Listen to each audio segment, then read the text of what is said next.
Hello friends. Did you know that nearly 80% of those who watch my videos aren't subscribed? If you enjoy the content, I'd truly appreciate it if you hit that subscribe button.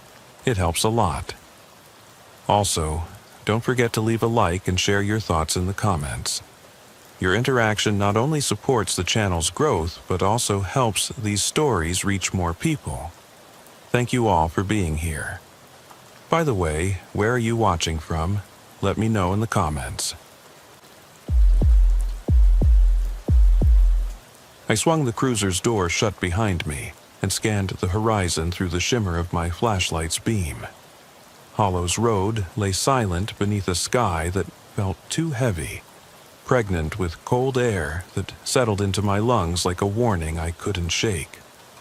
October in Cedar County had already turned the trees bone gray, and under this moonless night the skeletal oaks on either side of the pavement leaned inward, as though listening.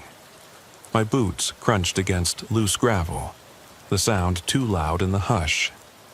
Dispatch was quiet. No new calls for a full hour, and that was when the real danger always began. My hand stayed near the holster the instant I stepped onto the shoulder. Years ago, before I rose to sergeant, I worked these midnight shifts alone, chasing drunks and responding to busted windshields. Now, since the Hollows incident, I'd switched mostly to desk duty. But tonight, Chief Rowland insisted I ride this loop. To see for myself, nothing's changed. He doesn't talk about Mercer or Torres anymore, I get that. He'd rather see normalcy than risk panic in the county. But out here, normality is a lie. Every broken taillight or barking dog feels charged, like the woods could reach out and drag you in. I moved past the yellow caution tape still tied to a pair of signposts, its ends frayed from last month's rain, entering the 7-mile stretch locals called the Hollows. My cruiser stayed parked, lights off, only the amber of my flashlight cutting through shadows. At mile marker 3, I found the first clue. A single branch snapped off a young oak, its fresh wound oozing sap black as oil.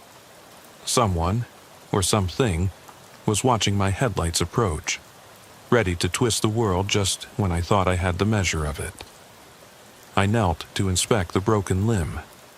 Time, I realized, had no meaning here. The sap had barely gloated, still moist, yet the air tasted stale, like breathing the residue of old diesel fumes. My radio sputtered to life, low static hissing so loud I could almost hear words, like distant voices shouting warnings I couldn't decode.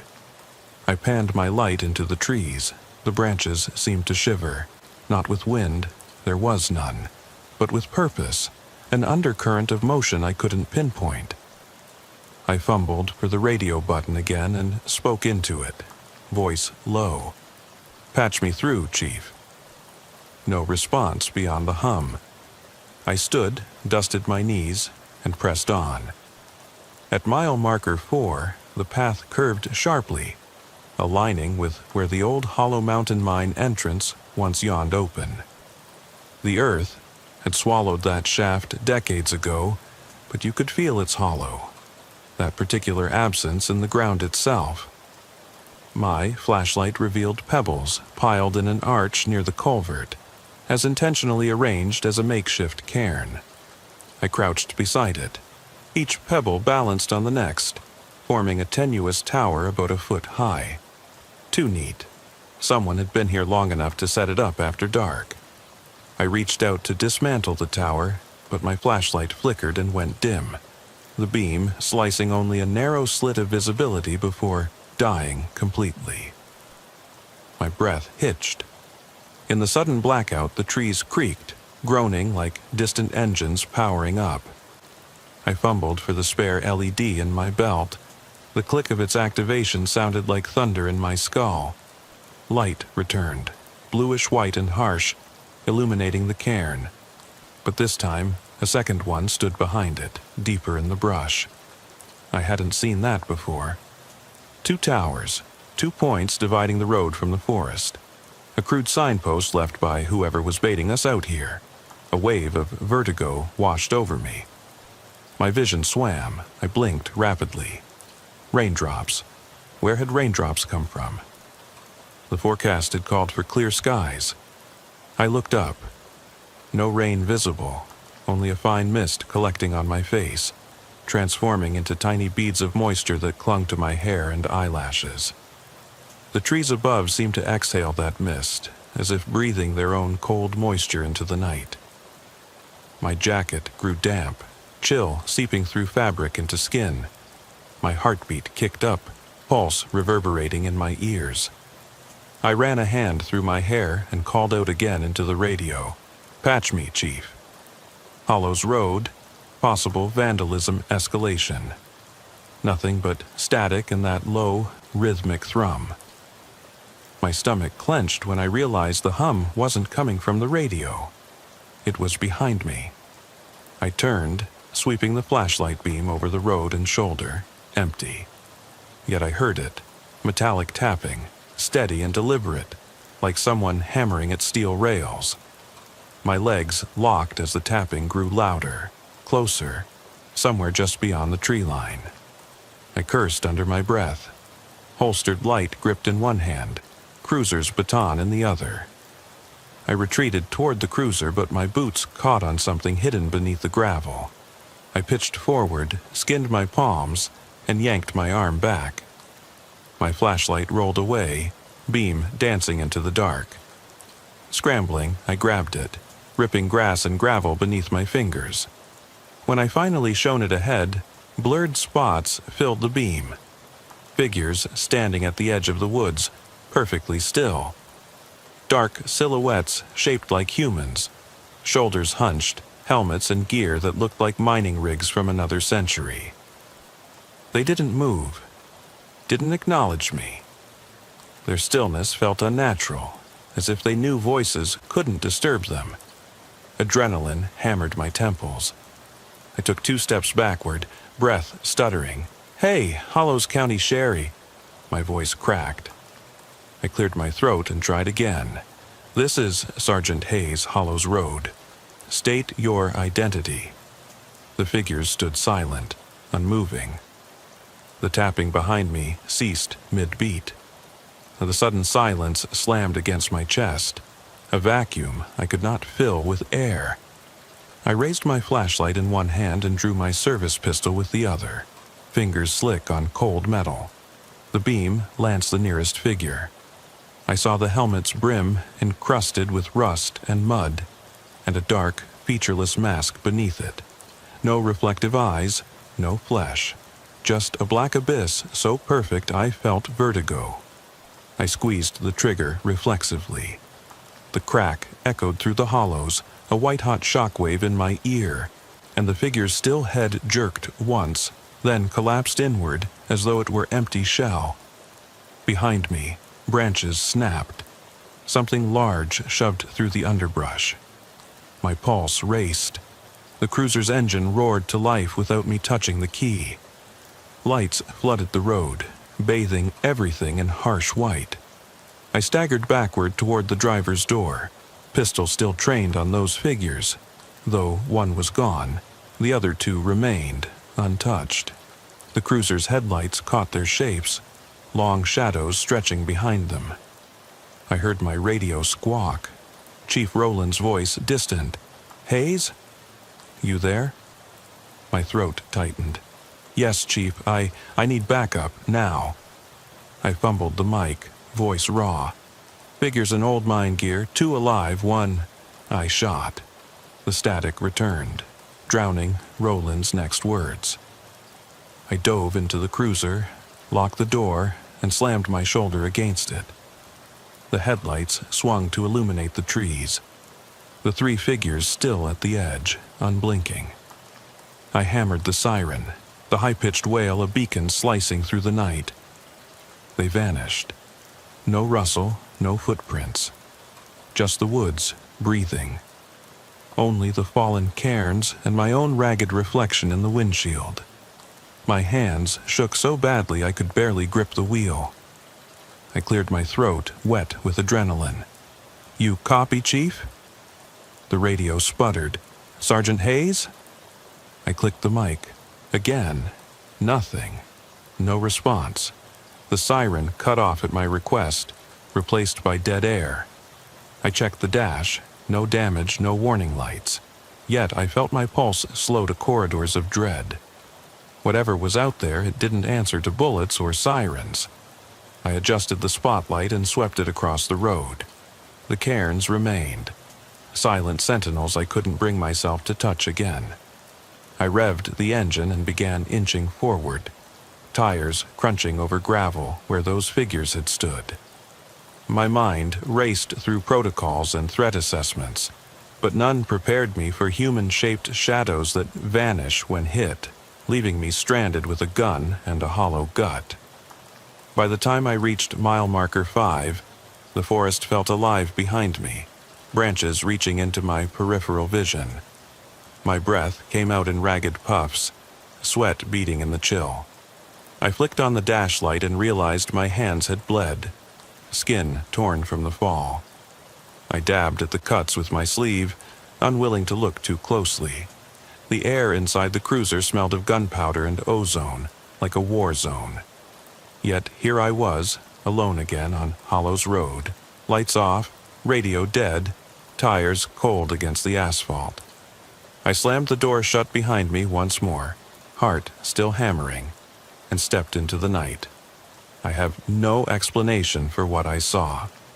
No rational answer for rusted helmets and featureless faces. Only the knowledge that some places harbor residue of another time. Memories encoded in soil and shadow that reach out to anyone who wanders too far after dark. I've locked this memory away since December, kept it under folders marked closed cases.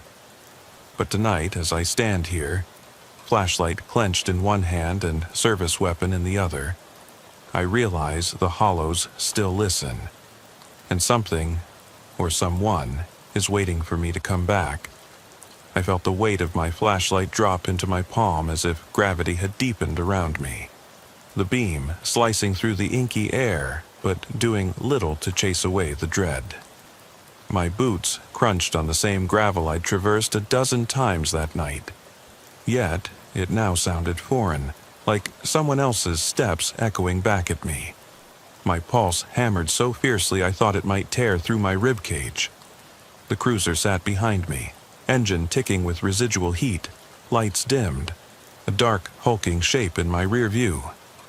I forced myself to keep moving forward down Hollows Road, each footstep measured, deliberate, forcing me away from whatever I'd just encountered, and toward answers I wasn't sure I wanted. At mile marker 6, the road curved past a dilapidated sign denoting the abandoned Cedar Ridge gas station, its neon letters long since dark. The canopy's rusted steel beams sagged, and the cracked concrete still bore faded red paint marking the pump islands. My flashlight revealed the shadowed interior through a single intact window, the glass smeared with grime, reflecting the beam back at me in shifting patterns. I approached, and my boots left fresh scuffs in the dust. Inside, shelves leaned at odd angles, and empty cans littered the floor as though someone had rifled through them recently. I ducked beneath the doorframe, weapon raised, radio silent in my hand. The only noise was the soft hum of a failing fluorescent tube overhead, buzzing unevenly like a dying insect. I edged further in, kicking aside a rusted toolbox. My eyes darted toward the back room, where a door hung half off its hinges. I threw my flashlight beam inside and swallowed hard. The walls were smeared with a substance that caught the light in dull reds and browns. Dried blood, unmistakably old. I leaned closer, stomach twisting, but then a sharp clang behind me snapped my head around. The front door had latched shut on its own. My breath hitched, and I reached for the door handle. Cold steel, coated in dust. I yanked it, and it resisted before swinging inward with a jolt. The flashlight beam trembled across the pump island outside, revealing footprints, wet, fresh, leading toward the tree line. I hadn't heard anything near the door.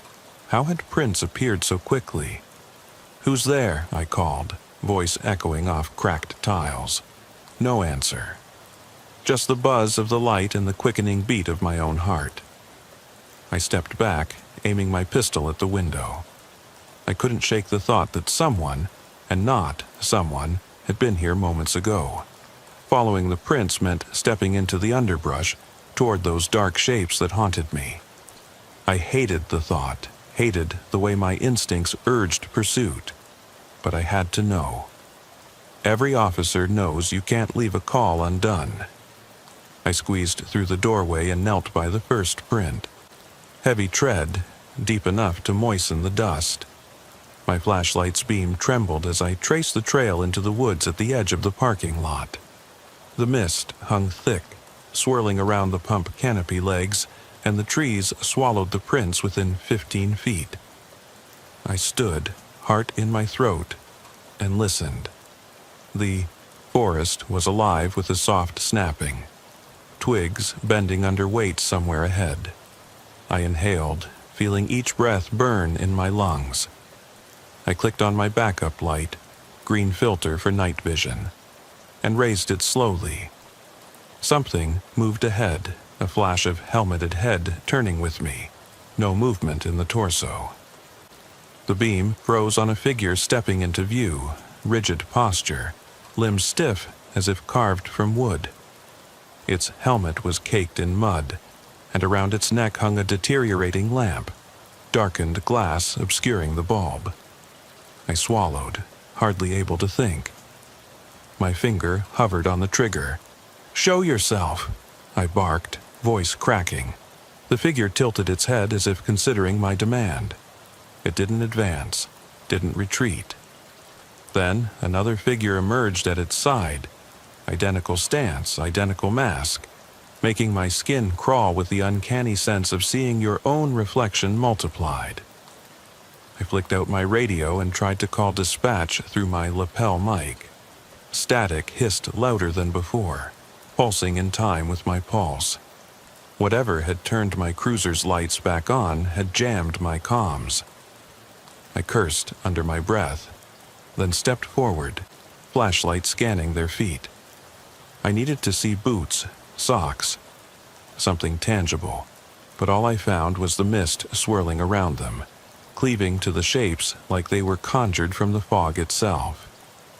A low, grinding sound began, a distant rasp like gravel being dragged across metal. My head snapped toward the sound. Another trace of the mine echoes, almost mocking me. My training bled into panic. Check corners, anticipate movement, cover angles.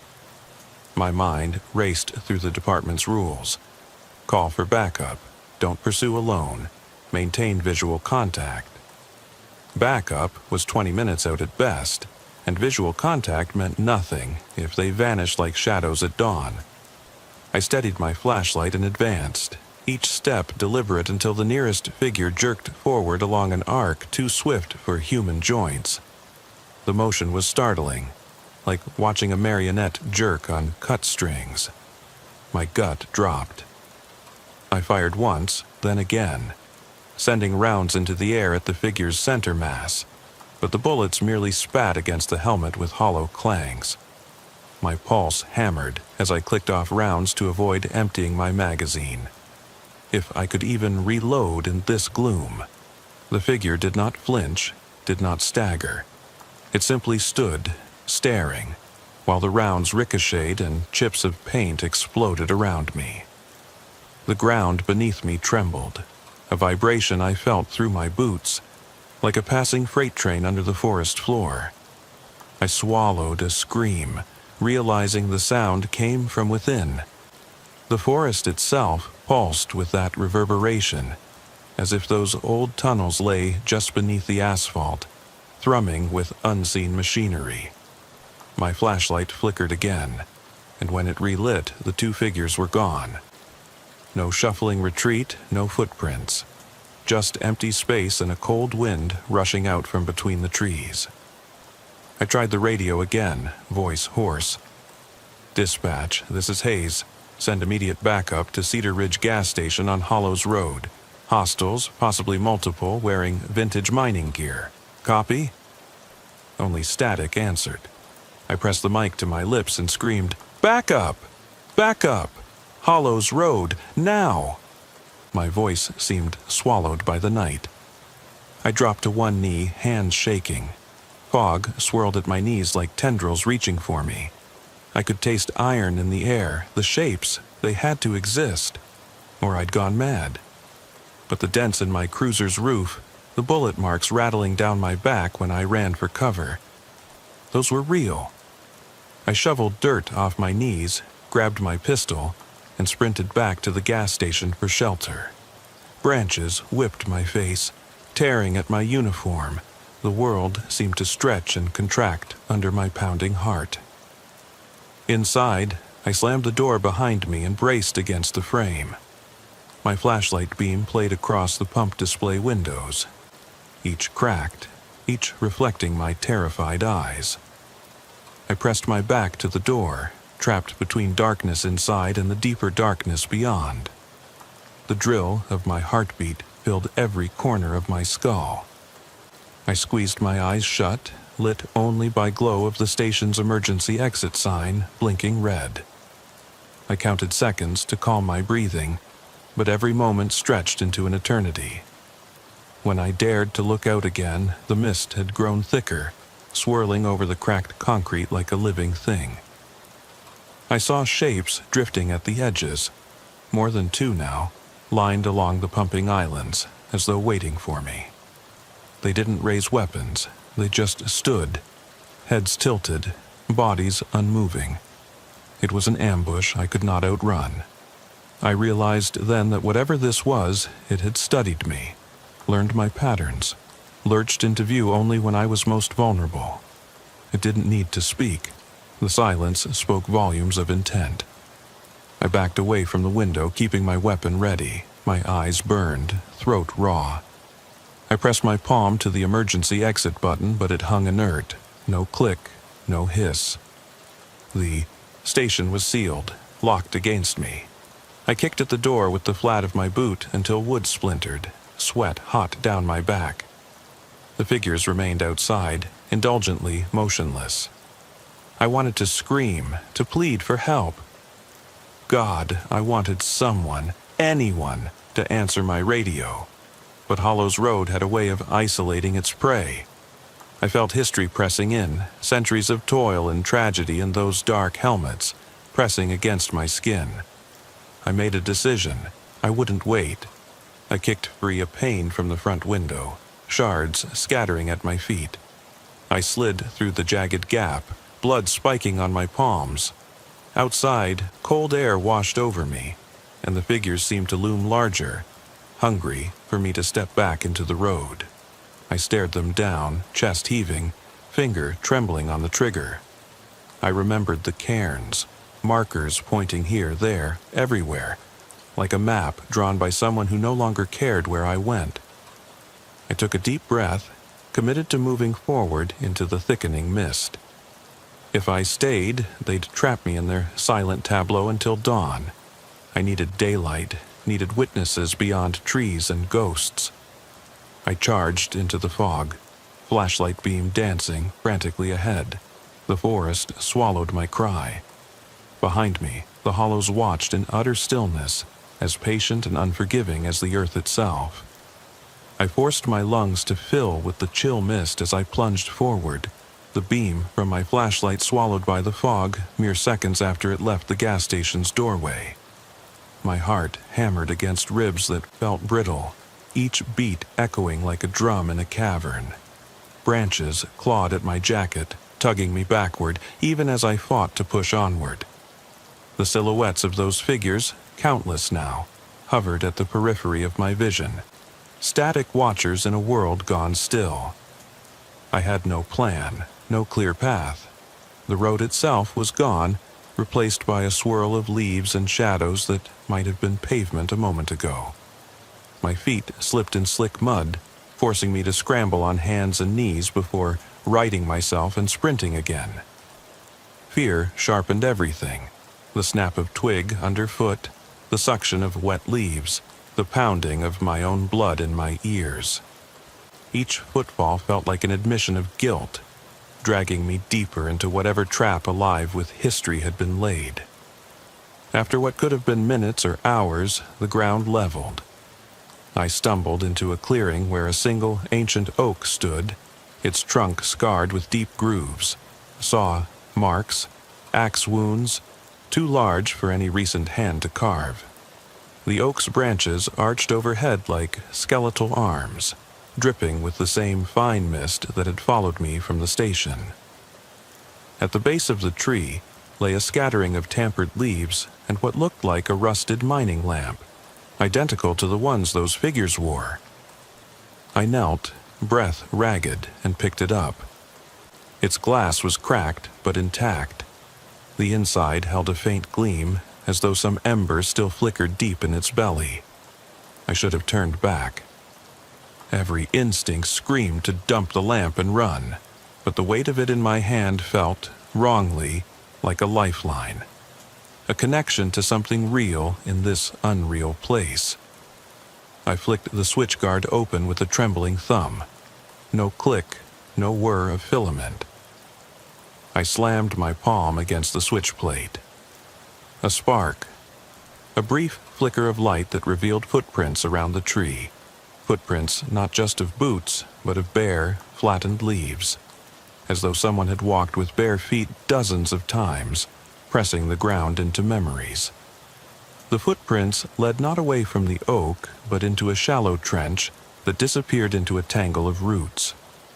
The wind whipped up, carrying a discordant symphony of metal clinks and muffled thuds toward me. I dropped the lamp and dove sideways into the trench entrance, the earth giving way beneath my weight. I scrabbled down, hands coated in damp rot, until I found myself in a narrow passage hewn straight into the hillock. My flashlight's beam cut through the darkness to reveal timber supports rotten at the edges, rusted rails disappearing into the black.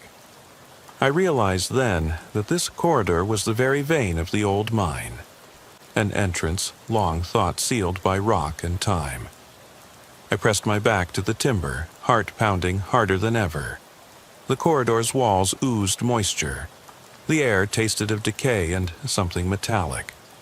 I glanced down the tunnel. In the wavering light, I saw a pair of reflective lenses slowly pivot toward me, perched at waist height.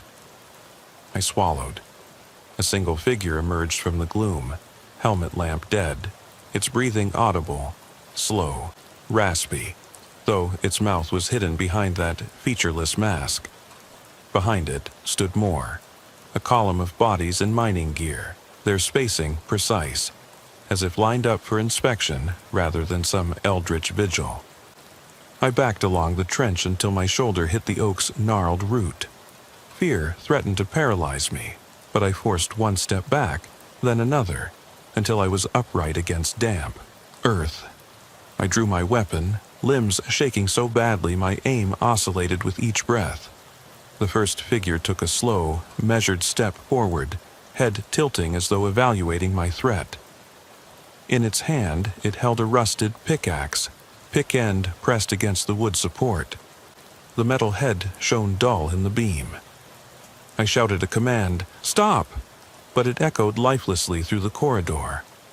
No echo of my own voice returned, only that wet, dripping sound of water collecting overhead. The figure tapped the pickaxe against the timber. Tap, tap, tap, rhythmic as the heartbeat I could feel in my throat. A warning, an invitation, a drumrest from beyond. Against every instinct, I let out a single word. "Why?" The figure paused, pickaxe poised, then responded with a slow rotation of its head. Its mask shifted, revealing a darkness that felt like a void collapsing in on itself. I didn't expect an answer. I only craved understanding. Behind it, a sound. Metal sliding against stone. The corridor shifted. The wooden supports groaned under invisible weight. I realized the tunnel was closing in. The air grew hotter, even as water dripped against my skin. A sense of acceleration seized me. I felt the rock moving inward, a slow, grinding squeeze that threatened to crush everything living in its bones. The figure lifted the pickaxe, arm rising to strike, but the blow never came. Instead, the corridor trembled violently, timber splintered, and darkness swallowed the light. I screamed as something slammed into my back, knocking me forward. My flashlight spun from my grip, clattering down the passage and vanishing. The last thing I saw was the towering figure advancing under the fractured supports, pickaxe raised. Then nothing but raw, suffocating blackness. I regained consciousness on the roadside at dawn, collar soaked with dew, shirt torn.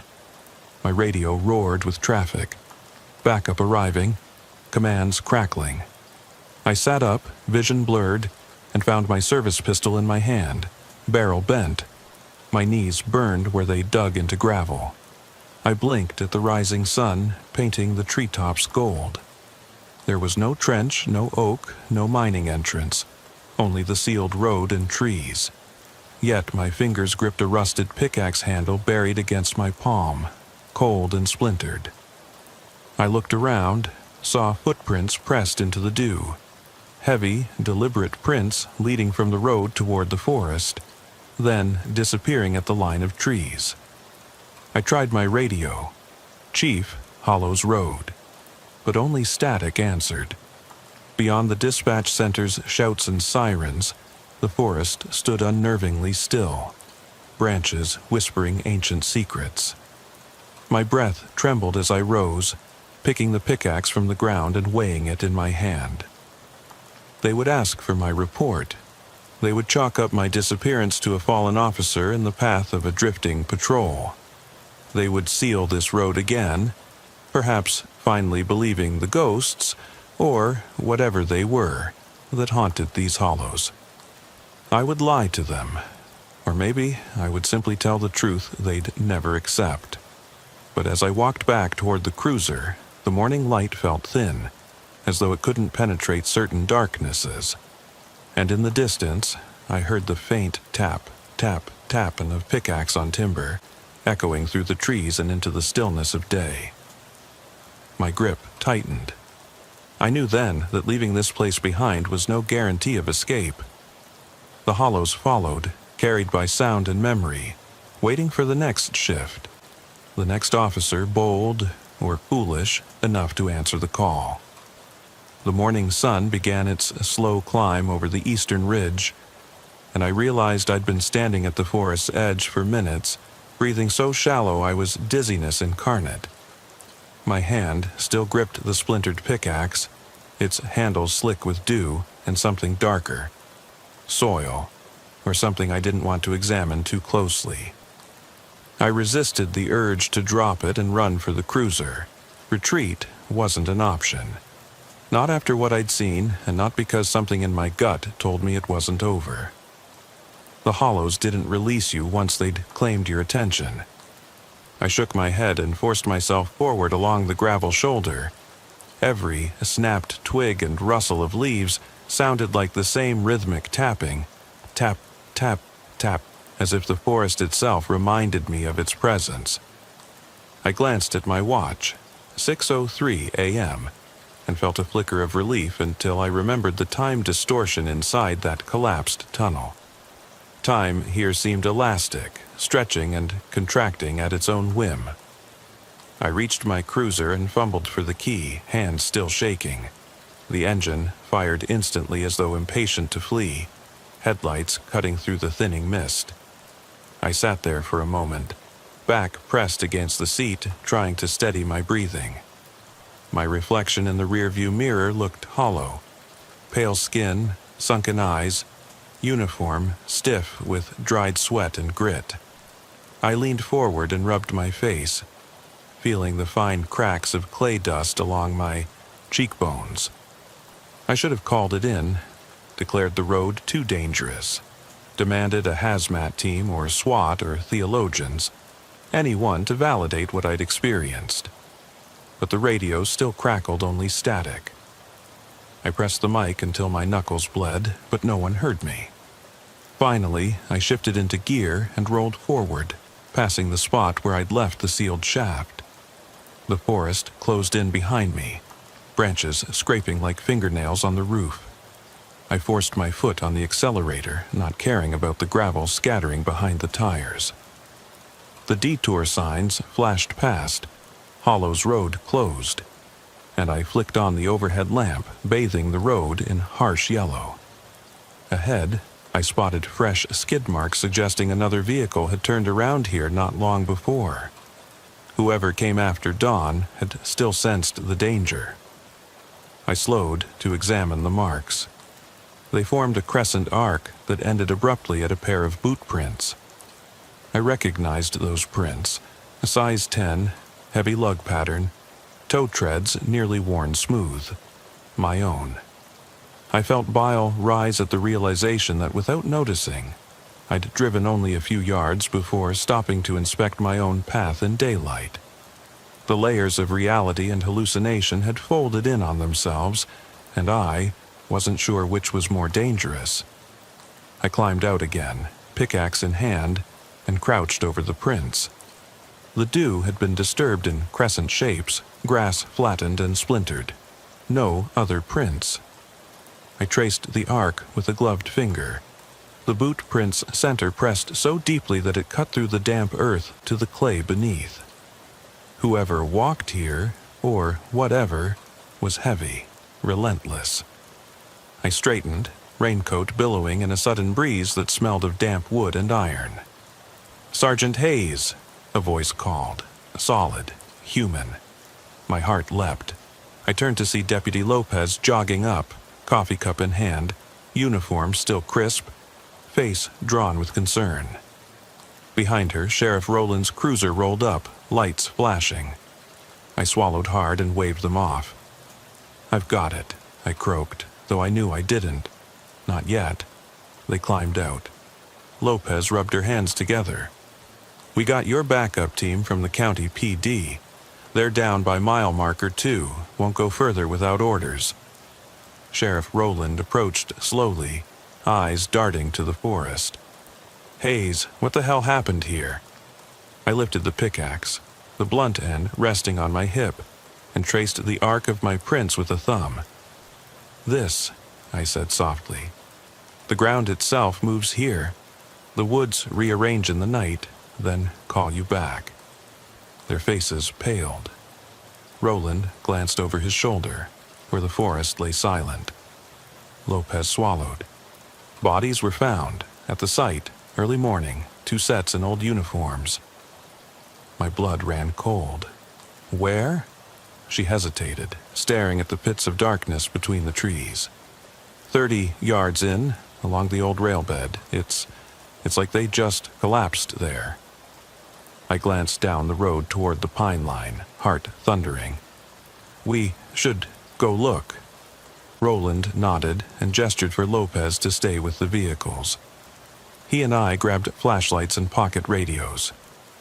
As we approached the undergrowth, the forest seemed to pause. Every creature hushed, every rustle arrested. I could almost hear the exhausted thrum of radios echoing in the trunks. We found the rail bed, a trench of gravel and rotted ties, where rusted rails once ran. And there they lay, 2 bodies in dusty miner's garb, boots and helmet lamps still strapped on, masks featureless. The lamps were lifeless, and their lenses cracked, filaments gone gray. My breath caught. The bodies lay face down, arms splayed, as though they'd been dropped.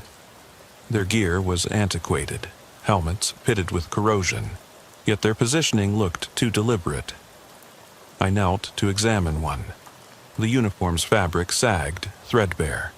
The skin visible at the cuff was bluish, waxy.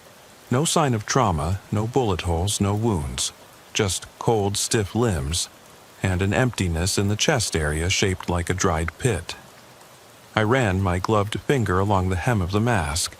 It held no eye slits, only an expanse of matte black. Rowland's light beam swept the treetops. "How? What?" he muttered, voice rough. "If nobody's here to kill them." "They responded to the call," I said, feeling the cold misinterpret that motion my teacher taught. "They answered whatever we did at night.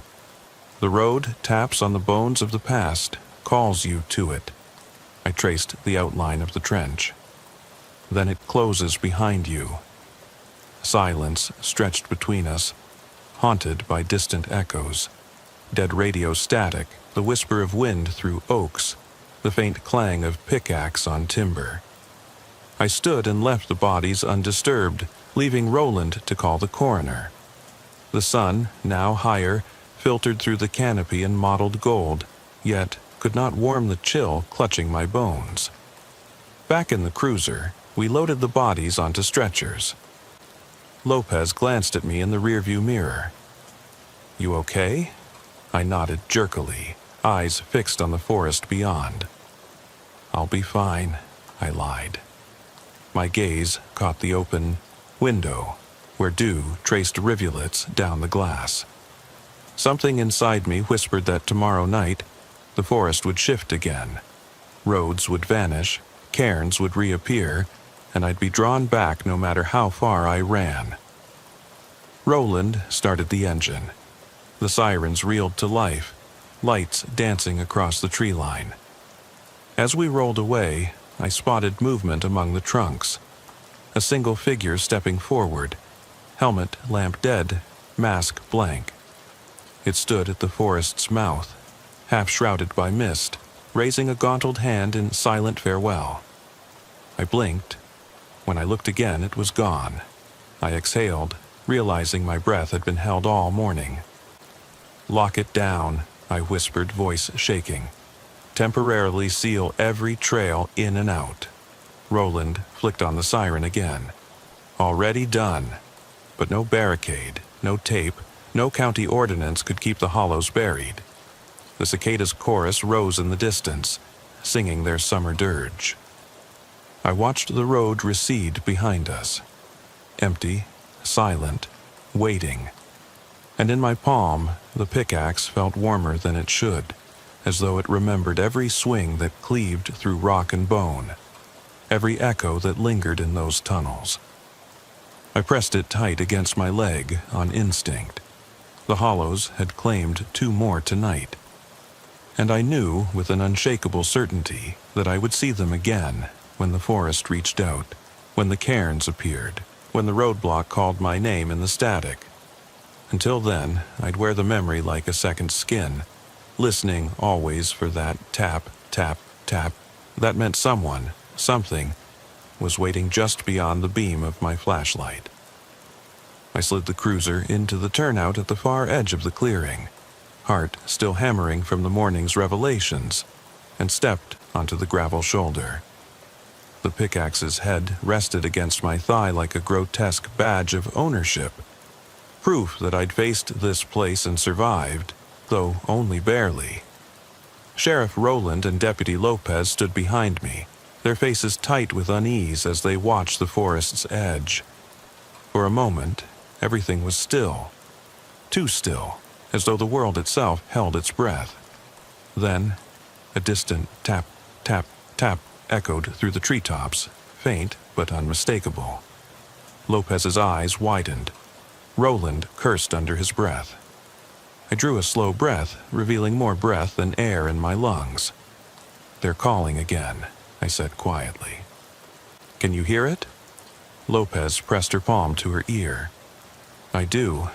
But how? There's nothing out there." I stared into the gloom.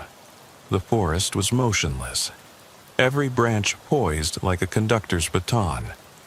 Even the birds were silent. Yet the tapping continued, faster now, as if impatient. I gripped the pickaxe with both hands and stepped forward, the crunch of gravel under my boots loud in the hush. The sound led me toward the tree line, each step a deliberate invitation. Roland caught my arm. "Hayes? I need to see this," I said, voice rough. "I need to know they can't just hide behind the mist forever." He hesitated, then released me. Lopez remained by the cruiser, radio clutched in trembling hands, adrenaline washed from her face. I passed the taped-off boundary and strode into the shadow of the trees. The mist had returned, swirling low around my ankles, cold and wet. The tapping led me to the spot where the trench had opened the night before. The hidden mine entrance, buried once more under earth and roots, its outlines barely visible in the fog. I knelt and brushed away leaves, revealing a broken stake of wood, the last remnant of a support post. The tapping came from beneath, a hollow, resonant clink, as if something struck still rusted rails deep below. I pressed my flashlight to the ground, beam penetrating a shallow fissure. I saw darkness beyond darkness, a yawning void that pulsed with cold dread. My breath hitched. The void called to me, promising answers I wasn't sure I wanted. My fingers twitched on the pickaxe's handle, ready to pry open the earth again, to descend one more time into that tunnel of ghosts. Above me, the tapping grew louder, harsher, as though the forest itself pounded its way into my mind. I staggered to my feet, eyes locked on that fissure. Every instinct screamed to run, to flee into the dawn's fragile safety. Yet something deeper compelled me forward, a need to confront what lurked in the hollows, to refuse its silent dominion. I took a step closer, then another, until the fissure yawned like a mouth ready to swallow me whole. The mist swirled in eddies, carrying faint whispers, impossible to decipher but weighted with sorrow and anger. The tapping became a drumbeat, synchronous with my pulse. My hand tightened on the pickaxe. The weight felt necessary, an anchor between me and the void. My radio squawked once, an alert from Lopez, but the signal was warped, the words indecipherable. I stared at the tree line, expecting to see motion, shapes stepping from darkness, but saw nothing. The forest was empty, yet alive, quivering on the edge of revelation. Then, as I lowered myself to peer into the fissure, the mist parted to reveal a single figure standing at the tree line. Helmet, lamp dim, mask blank. It lifted a hand and tapped its pickaxe against the trunk of an ancient oak. Tap, tap. The sound sharp and deliberate. Our eyes met, my flashlight's glare catching the mask's featureless expanse, reflecting nothing back. In that instant, I felt the entirety of the hollow's weight settle onto my shoulders. I drew in a ragged breath and spoke, voice barely a whisper, "It ends tonight." The figure did not nod, did not speak. It only tapped once more, then stepped into the mist and vanished as if it had never existed. The tapping ceased. Silence fell so heavily I thought my ears would burst. I closed my eyes, trying to steady the tremor through my body. When I opened them again, the fissure yawned untouched, the trees rustling with unseen presence. The pickaxe in my hand grew cold, the metal biting through my glove into bone. I turned and stumbled back toward the cruiser, every sense alert to the shadows shifting at the edge of my vision. Lopez and Roland stood waiting, their faces pale. I handed the pickaxe to Roland, who blinked at the corroded head as though seeing it for the first time. "We seal it?" Lopez asked, voice small. I swallowed. "We bury it again," I said, mouth dry. "But this time, we don't pretend it wasn't here." Roland nodded. "County crews will bring in heavy equipment." As we walked back across the clearing, the morning light grew stronger, but it felt false, as though painted on. The hollows lay behind me, silent and patient, waiting for the night's next shift. I reached the cruiser and looked back one last time. The forest stood unchanged, yet everything I knew about it had shifted.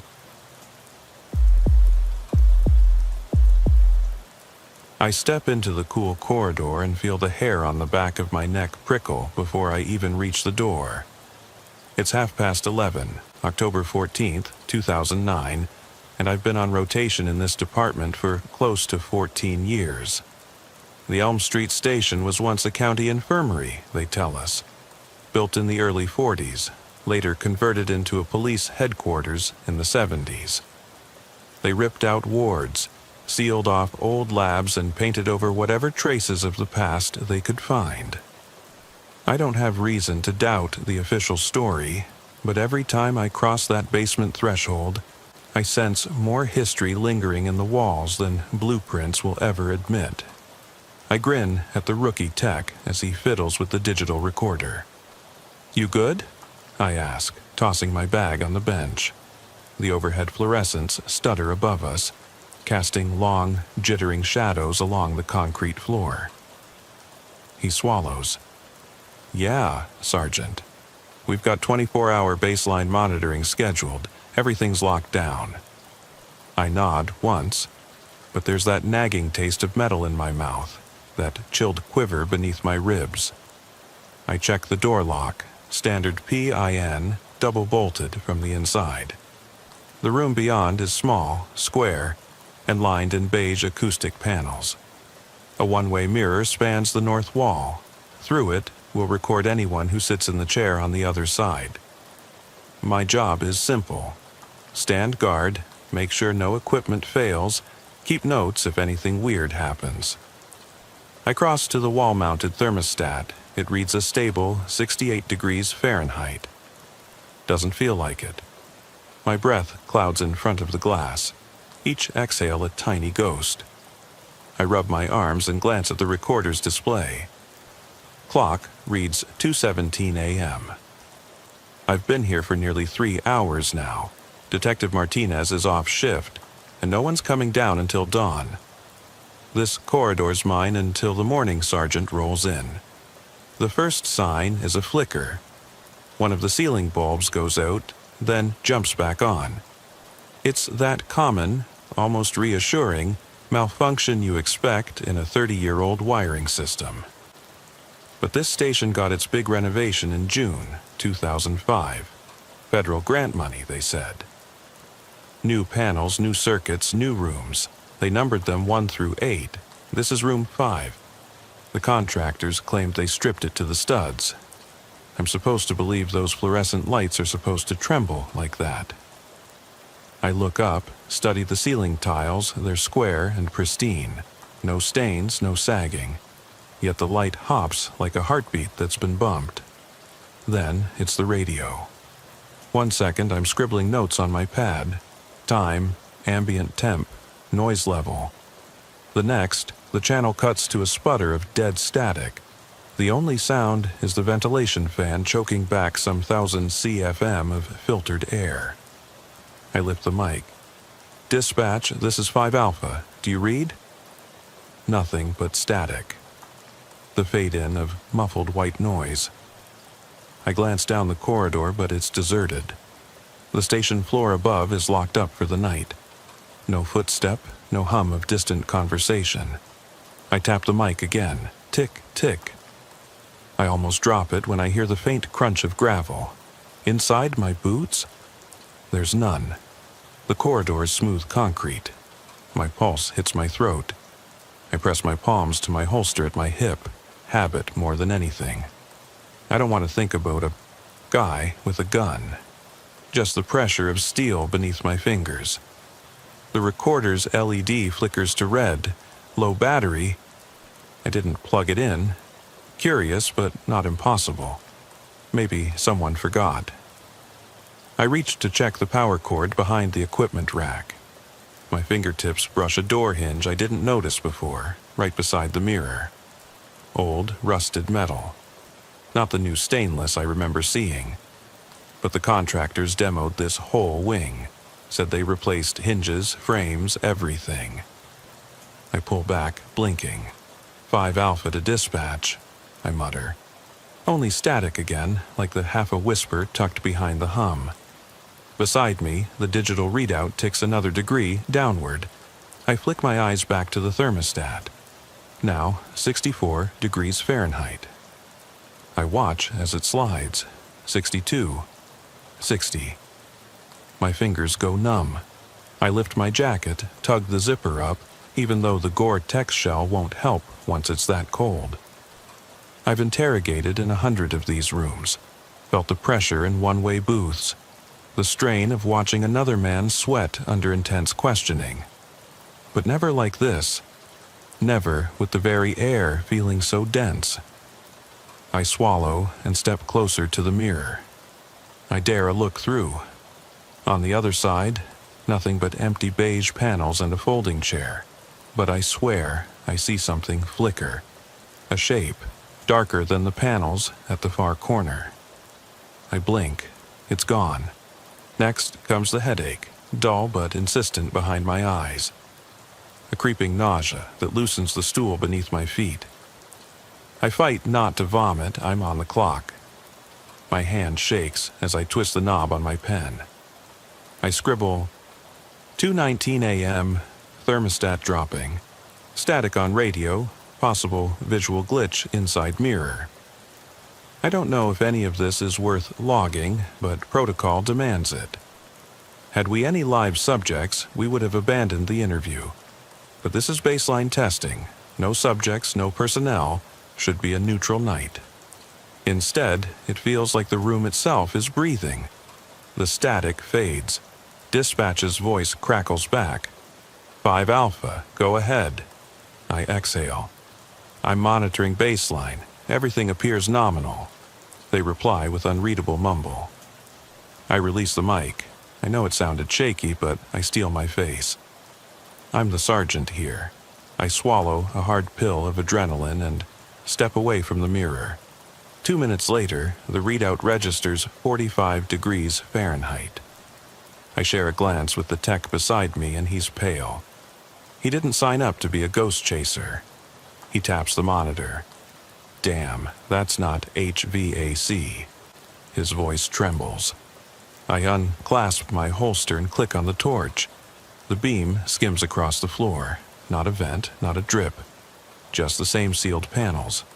Then the light lands on the base of the mirror. There, an 8-inch wide seam, fresh plaster all around. The screw heads look new. I crouch, run a finger along the joint. Chalky dust, new concrete. Yeah, I say softly. They did cover something up. The air goes still, as though the world paused to watch me. My breath plumes again, now with tremor. The static crackles back. Something whispers. I cannot make out words, but the tone is mechanical, clipped, like someone reading instructions through a broken PA. I raise the torch quickly, scanning the mirror's surface. The glass ripples, like oil on water. I feel a tug in my gut, a sick instinct that tells me to run, but my legs won't obey. In that shimmer, I see a face. Eyes clear and terrified, pressed flat against the other side of the glass. It stays for a heartbeat, then retreats. I leap back, dropping the torch. It rolls and clatters against the rack. The beam dances up the wall. My chest heaves. I hear my own heart in my ears, thunderous. Tech, get the door open, I bark. Voice stranger to my ears. He fumbles the release. The door swings inward. We race out into the corridor and slam it behind us. I lean my shoulder against the cool metal, panting. He checks the handle, double bolted. The door doesn't budge until he resets the pin. I grip his arm. You saw that, right? He nods, voice dry. Saw the face. I press my palm to the door, feel the residual chill. Let's lock it up, seal this thing. We do a formal report in the morning. He hesitates. You think we should tell Captain Reynolds? I look down the empty corridor. No lights, but the emergency strips. We have to, I say. But not everything. I watch him patch those words to memory, know that half of them will get lost in paperwork. The cold seeps into my bones. I dig my badge out, catch my reflection in the stainless steel wall panel. A hollow-eyed cop clutching at his shield. We retreat up the stairs in silence. Behind us, room 5 stands mute, but I can almost hear it sigh. and I know this is only the beginning. I slip back into the abandoned hush of the basement corridor, every footstep echoing off the concrete walls like a warning clap of thunder. The fluorescent emergency strips overhead flicker in sequence as I descend the steps, the faint red glow pulsing with each breath I take. Behind me, the station feels miles away, far removed from the hum of officers' radios, the scrape of paperwork, the distant murmur of the holding cells. Down here, it's just me and that sealed door, that mirror, that chamber I can't unsee. My partner, Rookie Tech Lopez, though rookie barely fits anyone who's been on the job 6 months, follows close behind. His shoulders are tight, jaw clenched, eyes darting at every shadow. I keep a hand resting on his back, gently guiding rather than pushing. He's shaking, but he's not a quitter. I respect that. We reach the bottom landing and I stop at the corner, waiting until he reaches for the keycard I handed him. I watch him swipe it, metal lock clinking as it unlatches. He hesitates, thumb hovering over the release lever. "Go on," I say softly. "You saw it. I'm not making you do this alone." He exhales, flicks his eyes away from mine, and pulls the lever. The door swings open on its hinge, the chill air from inside flooding out and wrapping around us like cold fingers. I take the flashlight from his hand and press the beam into the room first. Dust motes dance in the beam, swirling like microscopic specters. The acoustic panels on the walls are as unblemished as before, except along the floor where dried plaster flakes cling to the baseboard, the only clue that workers had recently been here. I step in first, boots crunching on that same chalky dust I traced with my fingers the night before.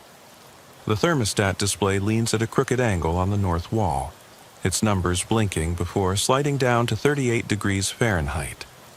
I push past it, headlamp sweeping the padded panels, the recording equipment stacked on a rolling rack. They never removed the old recorder, just moved it to the side. The mic stands askew, cables splayed like wounded snakes. Then I stop. Beam settled on the fragments of the mirror's frame. The glass was gone, removed by Martinez's team, they said. But steel clamps and jagged edges of the mount remain, still fresh, still telling of how close I came to seeing something that didn't belong. I run a gloved finger over the clamp, feel a tingle of reluctance. My breath puffs behind me in a white cloud. Lopez enters, fumbles to find his own light switch. Once both beams are on, the room reveals its secrets. The seams in the plasterwork, the faint outline of the original wall beneath. I step toward that ghost of a seam, shining the light low. There, just above floor level, a hairline crack in the concrete fill. It runs the length of the wall, like a mouth waiting to speak. I squat next to it, drop the beam into the crack. The darkness inside seems denser than the room around me, a blackness that sucks light rather than reflecting it. I lay a flat palm against the wall, fingertips brushing that fracture, and a vibration hums through me, low and insistent. It thrums against my bones like a heartbeat not my own. Lopez swallows. "Sergeant, should we call it in?" His voice is muffled, distant. I straighten, grip my flashlight like a baton. Not yet. I want to see how far it goes. I'm lying, of course. I don't want to see it. I want it to stop moving, to stop whispering. But once you hear something like that, you can't unhear it. I follow the crack to the solid steel frame of the observation mirror mount. The beam catches a sliver of metal behind it, one of the old morgue wall supports. In the dim flood, I can make out the rivets and pitted surface of aged steel. The contractors covered it, painted over it, but left this one anchor behind. It pings under the light's glare like a silent alarm. Then the radio bleats again. A burst of static, louder this time, like a shaken snow globe. I lift the handheld unit from my belt, Flick to Channel 1. Reynolds, this is 5 Alpha. We need a maintenance crew down here ASAP. Something's wrong with room 5. He comes in over the speaker, clipped and distant. I can almost hear the buzz of computers through the phone lines. What kind of wrong, Sergeant? I glance at Lopez, who shrugs, eyes wide. Structural or electrical, doesn't matter. We need eyes on those walls. On their way, Reynolds says. There's a click, then the faint hiss of silence. I lower the radio. The room holds its breath. I step back toward center, scanning the space as if I hadn't just been here 40 times before. That's the thing about this place. Familiarity doesn't breed comfort, not when every corner might hide something no one wants to acknowledge. I kneel by the recorder, flip it on. Lights blink in sequence. Audio meters flick as I speak. Baseline test resumed. Sergeant Miller, room 5. Ambient temperature reading, 37 degrees Fahrenheit and falling. Audio channel active. Detecting intermittent electromagnetic interference. Standard monitoring for the next 4 hours. Note: interior wall fracture appears continuous from baseboard to window height. Possible concealment of older structural material. Further investigation recommended. I stop the log, reel the tape back, and set the recorder to loop. Then I rise and step toward the lone folding chair on the interview side of the mirror. I push through the door incline until I'm in the padded interview room. The air feels heavier here, almost viscous. My boots sink into the silence as I cross to the chair. I sit, weight settling with a muffled thump. I fold my hands on my lap, torch in one glove. In that moment, I feel the station on the other side of the glass more than before. Not as a place of safety, but as something distant, unreachable. No amount of bolted doors or steel frames can sever what I've glimpsed. It lingers in the air, bending it around me, tightening like a noose. I sit unmoving for nearly 10 minutes, tracking the flicker in the observation mirror's frame. The red emergency lights dance in the reflection, painting my face with war paint of dread. My breathing slows, becomes rhythmic, but my mind races. I hear the click of footsteps above me, likely the maintenance crew, or maybe someone else checking on me. I should signal them, I should break this vigil, but I can't tear my eyes away from that cracked wall behind me. The mirror shifts ever so slightly, like breathing. I catch the edge of the pain warp, feel a vertigo swim through my head. I swallow hard, press a hand to my chest. My heart has gone from steady patrol beat to a staccato drum, announcing an alarm I never set off. And then it stops. The mirror locks rigid. The air stills. The hush falls thick, like a blanket covering every nerve ending. The emergency lights glow steady red, too warm, too close. I push from the chair, stand. The concussion of blood in my ears recedes, replaced by the distant drip of water somewhere deeper in the basement. I cross back into the observation booth, flick the torch off. Only the looping recorder lights pulse in the darkness. I snap off the main power to the recorder, erase the loop, abandon the test. My fingers hesitate on the switch, but I flip it anyway. Silence. Lopez's light appears in the doorway. I shake my head and wave him in. He checks his watch, brow furrowed. "They're not here yet," he whispers. "I know," I say. "Let's lock it up." I step out first, sweeping the beam around the chamber as if closing the door on someone's nightmares. I slip back into the corridor, swipe the keycard. The door clicks. I turn, press my shoulder against it, and let it slide into place. We walk up the stairs again, wordless now. In the stairwell, I pause at the landing, lean against the railing. The station floor above creaks. I look down at the concrete steps where I've just been, not stepping, but marching. I draw a deep breath. Doc calls this a site visit, I say quietly, but it's a tomb. He nods slightly, probably not sure whether to agree or think I've gone off the deep end. I pick up my pace, head toward the sergeant's office. We'll fill out reports, we'll call in contractors, we'll do everything by the book, except the part no one writes down, that when you pry open old wounds in these buildings, sometimes something crawls out you can't stick back in. I reach the top floor, pushed through the unlocked door, and the heat of the main station hits me like a wave. Radios chatter, phones ring, boots scuff linoleum. I shrug off my jacket, pink from my cheeks. Lopez follows, closing the heavy door behind us. The station hums, as if nothing happened. But I know better. Down there, something shifts behind sealed concrete and steel frames. It lingered when the tech pulled out the mirror. It lingered in the crack down the wall. And it lingers now in my head. There's no official protocol for that kind of presence.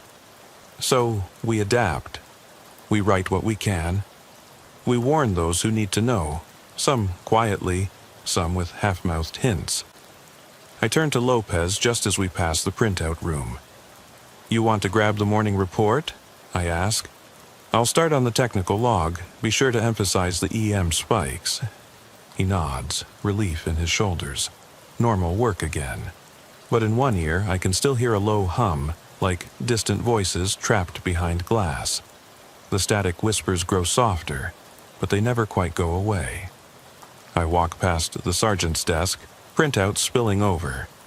The smell of burnt coffee drifts from the break room. I nod at a uniformed, fresh-faced cop on patrol. He glances at me, sees my face. It's the same face I saw in the mirror glitch. Hollow, tired, unmasked. I reach my office, sit behind the desk. The buzz of the wrong world hum fades into routine motors, printers and phones. I open a fresh incident file, stamp Room 5 investigation at the top.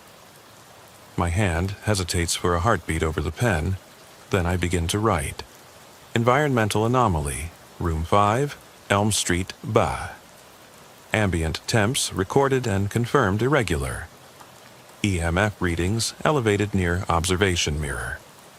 Physical sensations reported by personnel. Cold flashes, nausea, dizziness. Structural discrepancy, wall dimension mismatch, sealed morgue chamber. Artifacts removed, metal table, leather restraints, specimen jars. Catalog numbers attached. Witness accounts, visual distortion at mirror surface, facial anomaly detected by Sergeant Miller, sealed footage to follow. Recommended, permanent closure of Room 5, seal fracturing wall, concrete fill, redirection of corridor traffic. I leave off any mention of whispering voices or faces pressed to the glass. Those belong to the shadows, the margins of report pages no one will read. Instead, I stick to facts, figures and suggestions, everything that can be measured and documented. I close the file, tap it on the desk. Time for coffee, time for briefing. Time to slip back into the armor of standard procedure. But as I rise, I find the office's thermostat reading oddly low, 62 degrees Fahrenheit. I glance at the dial, then at the door handle.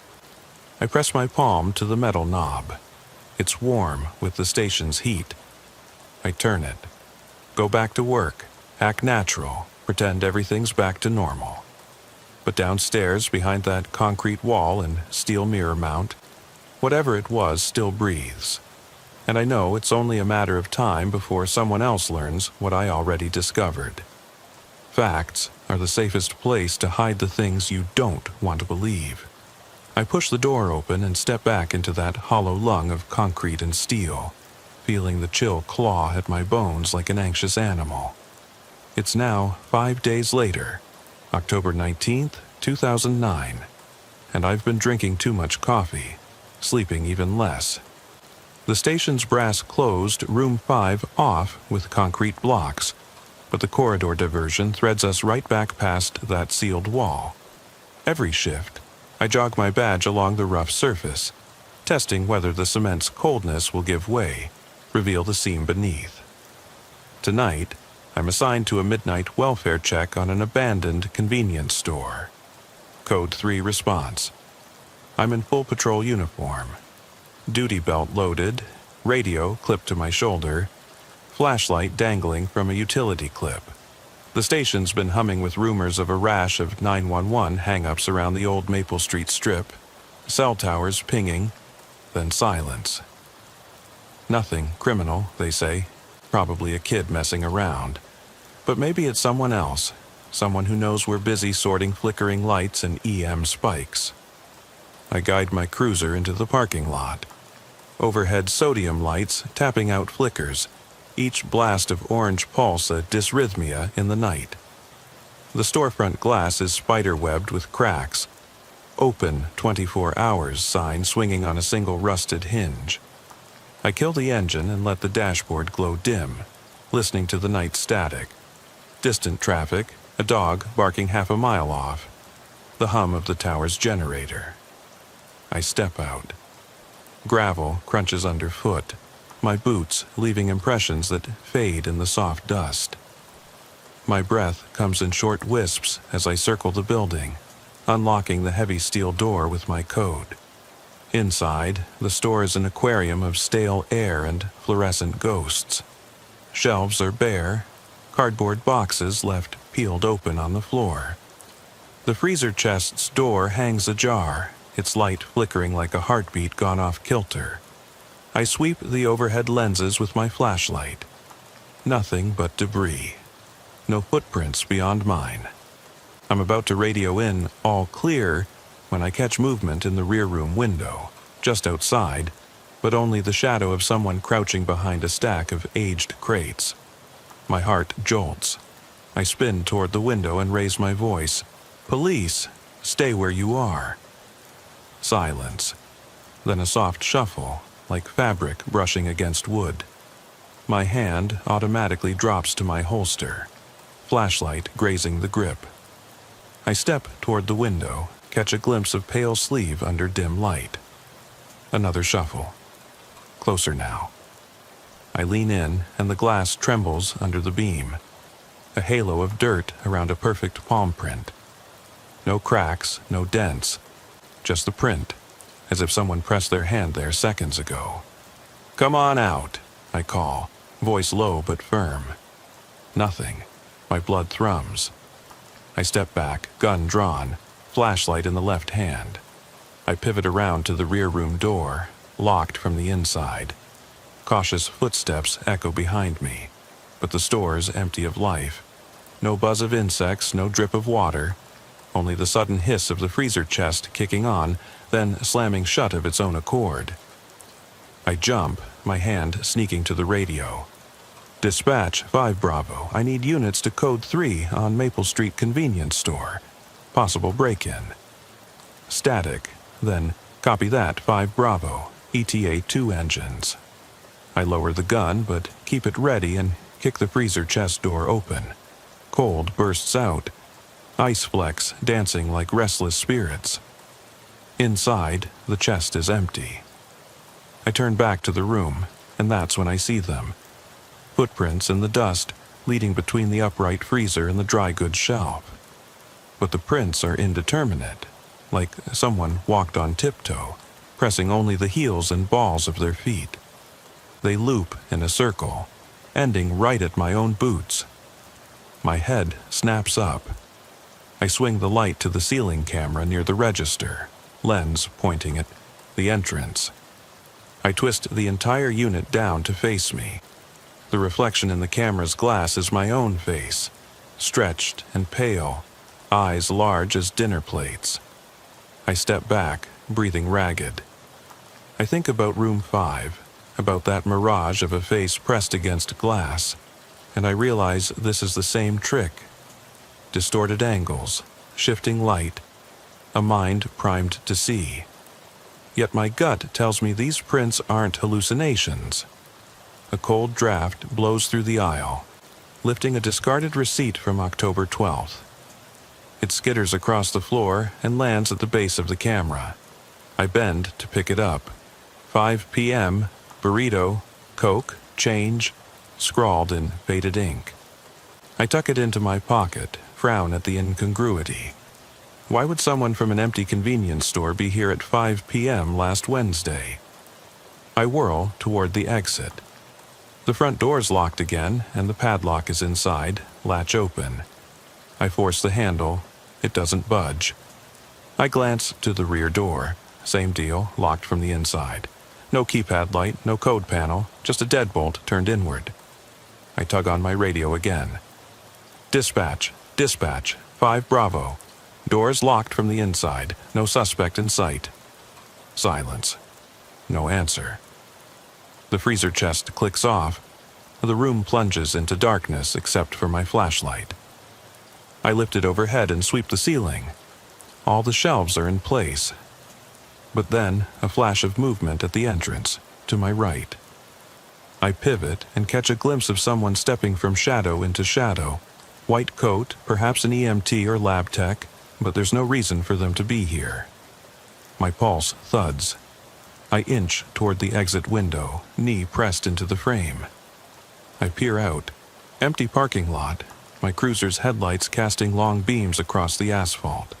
No silhouette in sight, no car doors opening or closing. Just me, the solitary officer on midnight welfare. I step back, draw a slow breath. I feel the weight of my gun, the grit under my boots. I might call for backup, but I'm already here alone. If someone is in this store with me, they're playing a waiting game. But if they're messing with me, store's empty, no weapon drawn. Could be a prank, could be a kid, could be something else. I flick the flashlight through the aisles.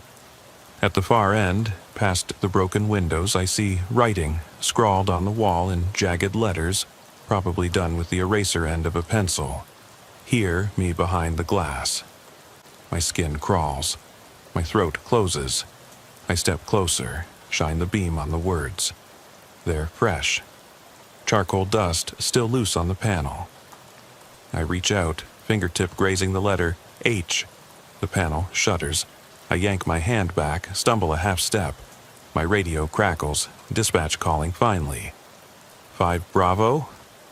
I press the mic, but only dead static comes. The signal vanishes. My heart spikes. I turn, want to run, find the door code etched on the keypad inside, but it's gone. Scratched off, numbers sanded smooth.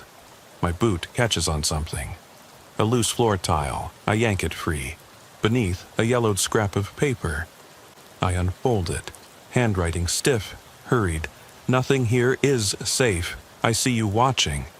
I swallow bile, drop the note. I want to call Reynolds, want to tear apart this place with flashlights and electric dogs, want to rip out the walls like we did in room 5. Instead, I feel the old familiar dread of professional composure. I secure my gun, take a measured breath, and march back to the doors. I know what I should do. Get out, make a report, treat it as trespassing, find a logical culprit. But something threads through my thoughts. Patterns repeating. Cold rooms, locked doors, whispers behind glass. The station sealed its secrets, but they found a way out. Now they're here. I press my shoulder into the door, lean into it. It gives, swinging open like an invitation. The parking lot is still empty. My cruiser idles, lights still on. No footprints in the dust, nothing but my own boots. My gun feels heavy as I step into the fluorescent halo of the lot. I pace to the front seat, slip in, and lock the door behind me. I reach for the radio. Dead. Dash camera lights flicker on their own. The green standby LED pulsing in time with my heartbeat. I drive away without logging the incident. I leave behind that glare of security lights and an unlocked door, like a soft sigh wafting from behind cold concrete and rusted steel. I won't forget those words on the wall, the scribble behind the glass. They followed me out here. I pull onto Elm Street, steering by memory. The station looms ahead, yellow lights bleeding through barred windows. I park in front, kill the engine, and sit. The internal clock reads 3:14 a.m. I'm 15 minutes late for my shift briefing. I grab my jacket and step out, shoulders hunched. The station door opens with a hiss. I wipe my boots on the mat, nod at the dispatcher still half asleep. She looks at me funny when I don't say morning. I shrug off my jacket, toss my keys on the metal counter, then pause. Behind the L-shaped desk, the wall panel bears a small, polished plaque that reads, Room 5, permanently closed. Beneath it hangs a small circuit breaker box, set to the off position. I reach out, press the breaker unsurely. It clicks back, on. I tense. For a heartbeat, I think better of it. Then I close my eyes and flick it off again. Sometimes shutting something down isn't enough. You have to know it's really off. I step back, lean against the counter, and let the hum of monitors and radios wash over me. The station floor feels safe. It feels like home. But in my chest, I carry the weight of that creaking aisle, those pseudo-footprints and the scribbled warnings in charcoal. I wonder how many others will see them next. How many will pass through an empty place and feel watched? I straighten, pull my badge forward, and walk toward the briefing room. My partner from patrol meets my eye. He nods, and I nod back. A silent affirmation that everything is under control. But control is a fragile thing, like the beam of a flashlight in the dark. You hold it steady until something reaches out to take it. And in the back of my mind, I know the light isn't mine anymore. It belongs to someone else, someone who learned to walk our halls, who may still slip through our locked doors and wait behind mirrors and written threats. I walk on, feeling the static crackle at the edge of hearing, a whisper in an empty store, a chill that no thermostat can measure. I step out of the briefing room and into the dim glow of the patrol bay, boots echoing on the tile as I make my way toward my cruiser. It's 4:12 a.m., the sky still black, pockets of streetlight pooling on empty asphalt. My partner, Officer Grant, stands by the driver's side, sipping from a styrofoam cup of coffee that's already gone cold. He glances up, nods once. I slide into the passenger seat, buckle in, and rest my hands on my lap. My half-empty cup rattles against the console. Grant fires the engine. The idling hum is too loud, but better than radio silence. He flips on the roof lights, soft blue and white pulsing, then turns them off. "Driving?" he asks. "Put me on," I say, voice low. He keys the mic. "Unit 5 Alpha, go." There's a beat. 5 Alpha, dispatch. Annie 911 calls from Maple Street after 3:30, I interrupt. Dispatch crackles back. Negative. Last hang-up logged at 3:14. That one's still open. I swallow. Log it closed. Follow standard hang-up protocol. I want the telephone trace results by this afternoon. Copy that, comes the reply. The line goes dead. I lean back, eyes closing for just a second. The convenience store images swim in my mind. The scrawled words, the looped footprints, the locked doors. I taste stale dust every time I inhale. I open my eyes. Grant watches me in the rearview mirror. His expression is unreadable. We pull out of the bay, roll across the station apron, and drive east on Elm. The dawn is imperceptible. A faint bluish glow behind the horizon. Streetlights extinguish as we pass. I stare at the cracked windscreen, study the faint spiderweb fracture creeping from the edge near my left temple. I know how that crack feels, like unseen damage that's always growing. Grant turns toward me. "You okay to drive?" he asks. I nod. I need to see it for myself, make sure I'm not losing it. "Maple Street, then," he offers. "Yeah." I glance out my window. The world is waking up. Garbage trucks humming. birds just starting. But the convenience store remains a black hole in my memory. We reach Maple at 4:29. The chain-link fence around the lot casts geometric shadows on the store front. I kill the engine, unbuckle, and step out. Grant follows. The air is crisp. I pull my jacket tighter. The store door still sits ajar. Or was it locked? I can't trust my memory. I cross the parking lot, boots pounding, adrenaline prickling. At the entrance, I press my glove to the frame. It's warm, heated by the HVAC system that must be blowing. I push. It swings inward. I step in with Grant at my side. Inside, the fluorescents flicker once, then die, leaving only the emergency strips overhead. Their red glow paints the shelves in bloody hues. Everything is in place. Boxes still stacked, freezer doors shut, the register silent. In the center aisle, the floor is swept clean, no footprints. I sweep my torch across the fruit stands, cereal aisles, counter. I hold my breath. Nothing. Then, a soft scraping from the rear room. My heart flips. I grip my light tighter and pivot toward the service door. Grant is right behind me, hand on his holster. I push the door open. Cool air gusts out, carrying the faint tang of old coffee and chemical cleaner. The room is illuminated by a single red bulb. On the back wall, scrawled in large, deliberate letters, are the words, "We are not alone." I shine the beam on them. Fresh charcoal, still gritty under the light. My chest tightens. Grant murmurs, "Son of a..." I step closer. Finger hovers over the N in not. I swear I feel a buzz under the surface, like electricity thrumming in the concrete.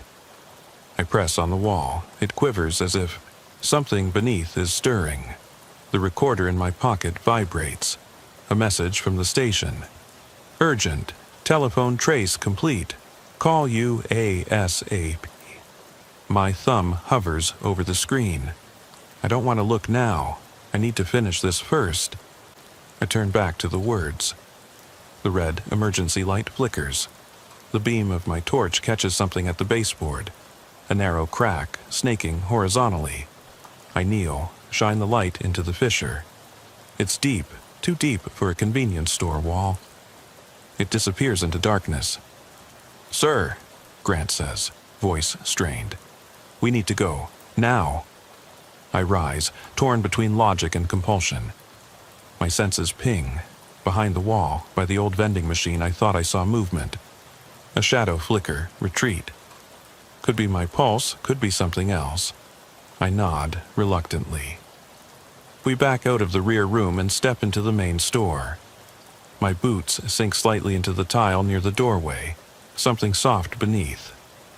I crouch to inspect. A small, empty specimen jar, identical to the ones found in Room 5's hidden chamber, lies cracked open. The lid, rubber with a rusted metal rim, sits nearby. No label, no tissue inside, just the jar. My breath hitches. I glance at Grant. He sees it too. He steps forward, lets out a sharp breath. "We need to seal this," I say, voice hollow. "Call in CSI, hazmat, everything." Grant presses the radio. 5 Alpha to dispatch, code 1, please. "We have a biohazard containment need at Maple Street convenience store. Secure evidence and quarantine area." His voice shakes. Mine does too, but I cut it out. The store is silent again, save for the distant hum of the generator outside. The emergency lights blink slowly, methodically, like a heartbeat you can't stop. I slip my gloves on, pick up the jar by the rim. The metal is cold, slick beneath my fingers. I shake it gently. The echo inside is a hollow rattle. I know what those jars held: human brain tissue, relics of unethical autopsy experiments. I know how they belonged behind concrete walls in a sealed morgue space, not here on a convenience store floor. Yet here it is. A siren wails in the distance. CSI en route. Grant lowers his light.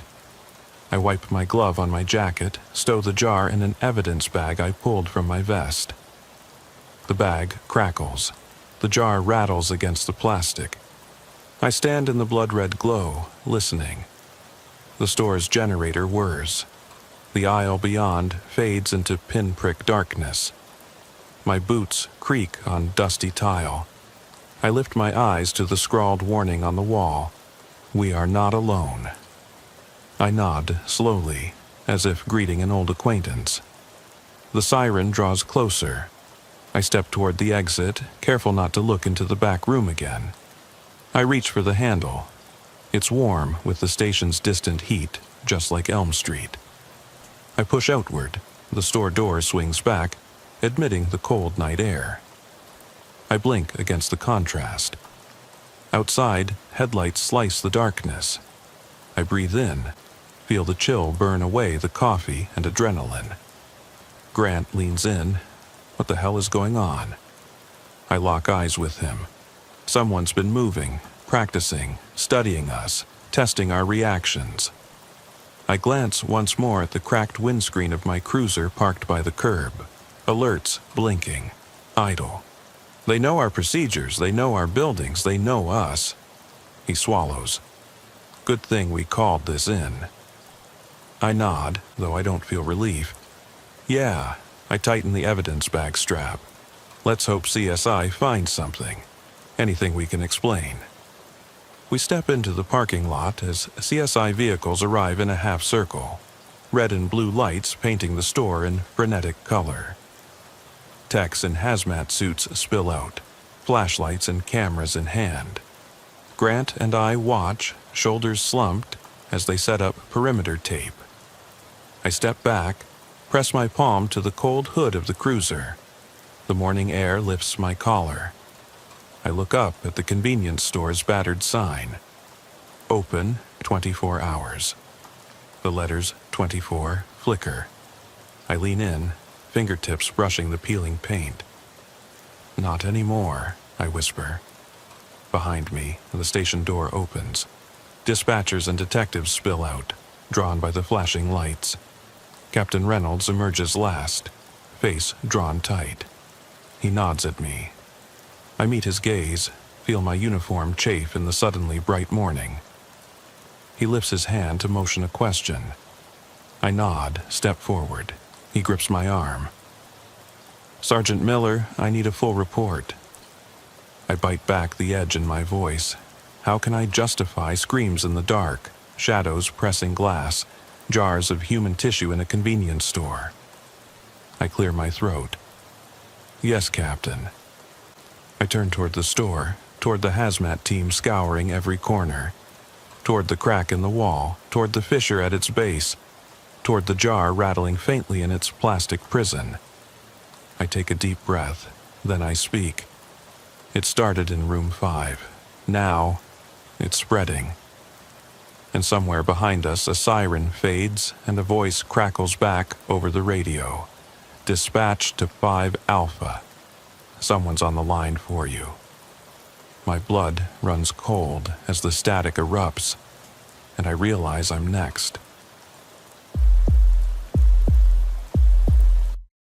I eased the cruiser onto the shoulder of Route 47 just after 12:03 a.m., the engines idle, humming the only sound under the broken orange glow of the street lamp overhead. The sign for Miller's Corner Deli flickered, half its bulbs dead, casting uneven slices of light across the cracked asphalt, and the solitary picnic table slumped by the entrance. I'd been on midnight shift long enough to know that a place like this, dark, unreliable lighting, creaking doors, was the kind of spot where something could go sideways in an instant. My hand hovered near the holster as I took the mic on the passenger side of my cruiser. Dispatch, Unit 12, Miller's Corner. No movement inside, but the front door's ajar. Do you copy? I paused, expecting static, but even that was gone. Just a flat silence where my voice vanished. I thumbed the selector switch to the backup channel. Nothing. Cell phone? 0 bars. The night swallowed every frequency. I switched the cruiser's headlights to high beam and stepped out, boots crunching gravel. My partner, Officer Ramos, was already out behind me, scanning the perimeter with a mag light that pulsed in sync with his shallow breaths. I could hear my heart beating against my chest as if it were trying to warn me. Inside, the deli's fluorescent fixtures buzzed and sputtered. Shelves of snacks held their breath. The register sat open, drawer empty. The cool air carried the faint scent of old coffee and stale bread. I called out again. "Miller's Corner, this is 12. Anyone here?" Silence. My radio crackled once. A single, warped tone, then nothing. I eased through the narrow aisle toward the back, where the storage room door hung slightly off its hinges. My maglite beam danced over stacked boxes of chips and sodas, then settled on the old freezer door stained with something dark. I pressed my ear to the frozen metal. Not a hum from the compressor. Dead. A tap-tap-tap sounded from above like fingernails in the ceiling. I jerked back, heart slammed against ribs. "Ramos," I whispered, voice rough. "You hearing that?" He nodded, pale in the dim light. We split. He took the left corridor toward the restrooms. I crossed to the office. The rear exit door rattled. Ramos called my name, voice taut. "Hale, come quick." I rounded the corner, caught a glimpse of him staring at the back door. The faded exit sign above it flickered intermittently. Outside, beyond the cracked window, the parking lot lay empty. No cars, no people, just shadows slithering under the dead lamps. Then the radio came alive. A voice, flat and oddly familiar, crackled through in a tone that sounded like Dispatcher Monroe, but clipped wrong. "Officer Hale," it said, "your wife called in sick today." She sounded upset. My blood ran cold. My wife had been fine when I left home. I jabbed at the mic. "Monroe, this Hale, are you messing with me?" The line hissed, then the voice repeated, "I know where she is. Drop your weapon and step outside." Every instinct screamed no. I clicked off the mic, swore under my breath, and holstered my weapon before drawing it again in one fluid motion. Ramos was beside me, eyes wide. We exchanged a look. This was no prank. I reached for the emergency key in my pocket and unlocked the back door. Outside, a thick mist hugged the pavement, the deli's neon sign cutting through it like a wounded glow. My mag light's beam wavered. My boots sank into dew-soaked gravel. Urban legend says that when night falls, you learn the hard way that silence can be louder than screams. Tonight, the silence bore that out. The voice came again. "You should have stayed in your car." It wasn't in the radio now, but all around me, as if leaking from the fog itself. I spun, peered into the gray haze. No shape, no sound. The only proof I wasn't alone was the mist pressing cold against my face, the distant hum of the highway, and my own pulse roaring in my ears. I reached for Ramos's arm. He was quivering, probably wondering how we go hands-on when there's nobody there. The door to the deli slammed shut behind us. I whirled, weapon up, but the glass panel showed only our distorted reflections. My breath hitched. We backed away, and the deli's lights flickered off. The exit sign died. Darkness swallowed the building, and the back door's latch clicked. We both started forward, adrenaline blinded, to test if we could force it open. My flashlight bounced off something at my feet. I leaned down, heart hammering, found a single deli napkin, folded neatly, stamped with my wife's name and phone number in Monroe's handwriting. My radio sparred back to life for a second. "You can't hide," it hissed. "We're inside you now." Then silence again. I kicked the door. It swung open. Ramos and I tumbled in, scanning the empty aisles. Nothing moved. The mist from outside had crept in, pooling on the tile floor around the freezer. I spotted a trail of footprints leading past the office toward the front door. I followed, gun raised, breath shallow. Ramos followed close behind, flashlight slicing through gloom. At the front entrance, a single figure stood in the rain-smeared glass. A man in a dark hoodie, face obscured. My finger trembled on the trigger. "Freeze!" I barked. The figure didn't move. I took a cautious step. It evaporated. No footprints in the wet asphalt.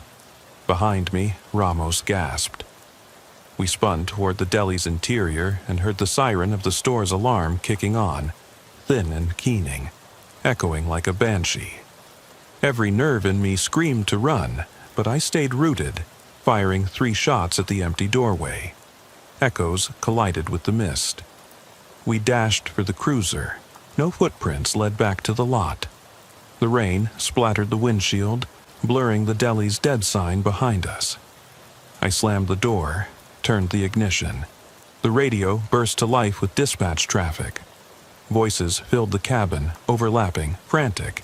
"Unit 12, we lost you. Unit 12, do you copy?" I flipped the switch off. The wipers swept the mist away just long enough for me to see the deli's sign flicker back on. Steady this time, as if nothing had happened. I watched the lamps glow, watched the lot empty, and I realized that the street measures time by flickers and cracks. And tonight, it measured the moment my confidence shattered like glass. I didn't answer the dispatch when it returned.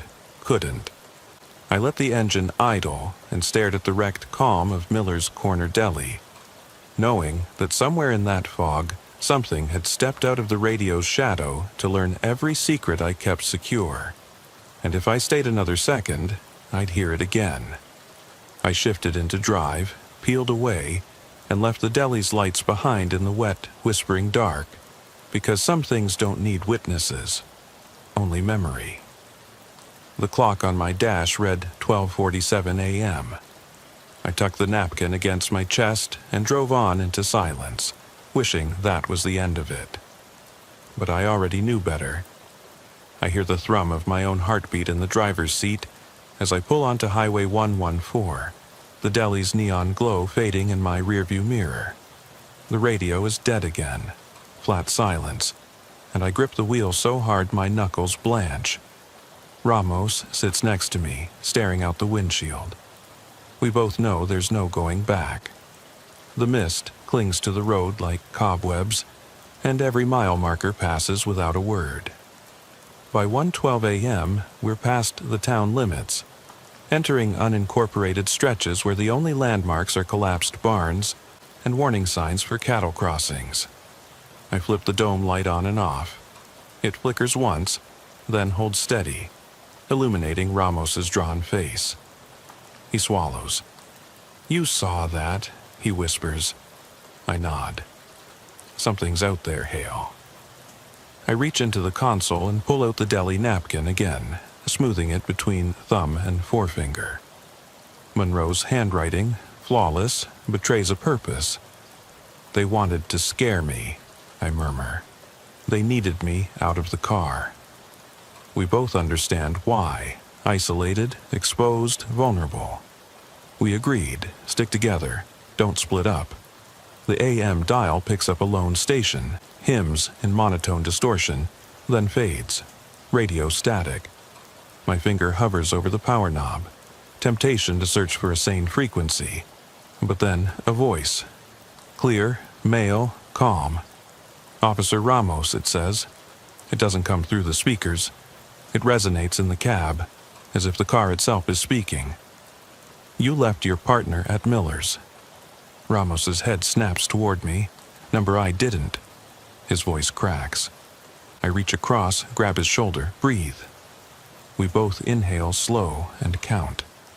I turn the key to test the ignition. Engine coughs, then purrs. The voice persists. "Your wife shouldn't have taken that day shift. You promised." I slam my hand down, killing the engine.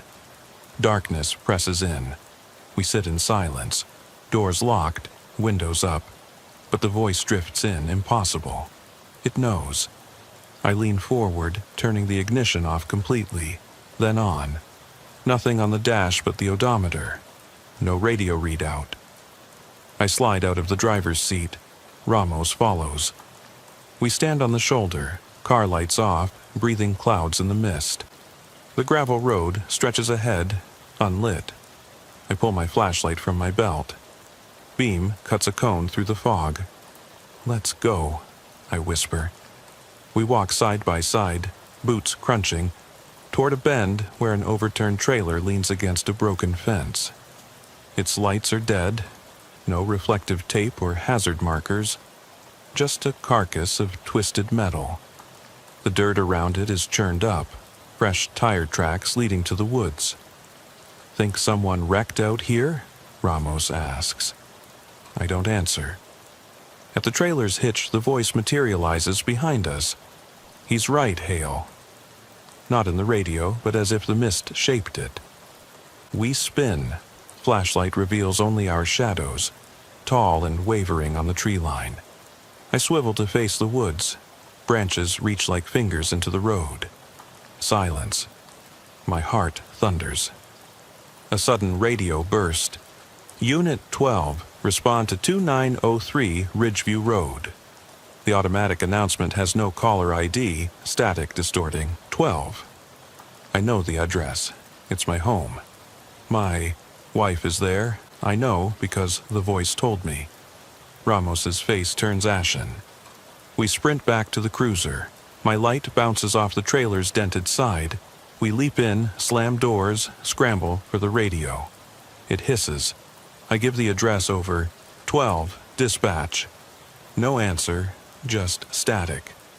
Then static morphs into Monroe's voice. "On your way, Lieutenant Hale." She sounds relieved, but she wouldn't. I gun the engine and peel onto the highway, tires squealing. The trailer falls behind us into the mist. The trees seem to lean in as I pass, black trunks passing like sentinels. The road forks. One sign points Ridgeview, the other to the county hospital. We take Ridgeview. Fog blurs the turnout signs. My wipers can't keep pace. Around 1:29 a.m., the road narrows. I see headlights. Parked car blocking half the lane. Brake lights glow. As I approach, I see a figure standing beside the driver's side door. I slam to a halt, throw the car into park, draw my weapon. Ramos hits the passenger side door, flashlight knife slicing through fog. "Police!" I shout, voice cracked. The figure stands motionless. As we get closer, I see the man's head is turned away, facing our cruiser.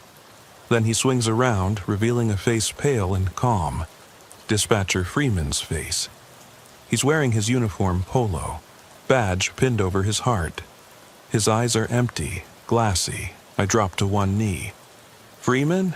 What the hell?" Ramos tugs at my sleeve. "Hale, get back."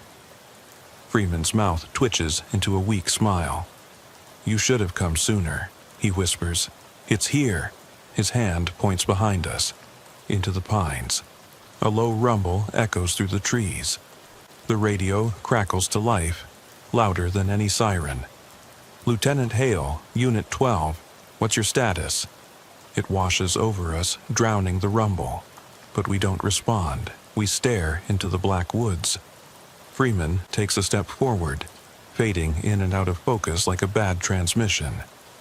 Then he's gone. No footprints, no car, just the rumble pulsing.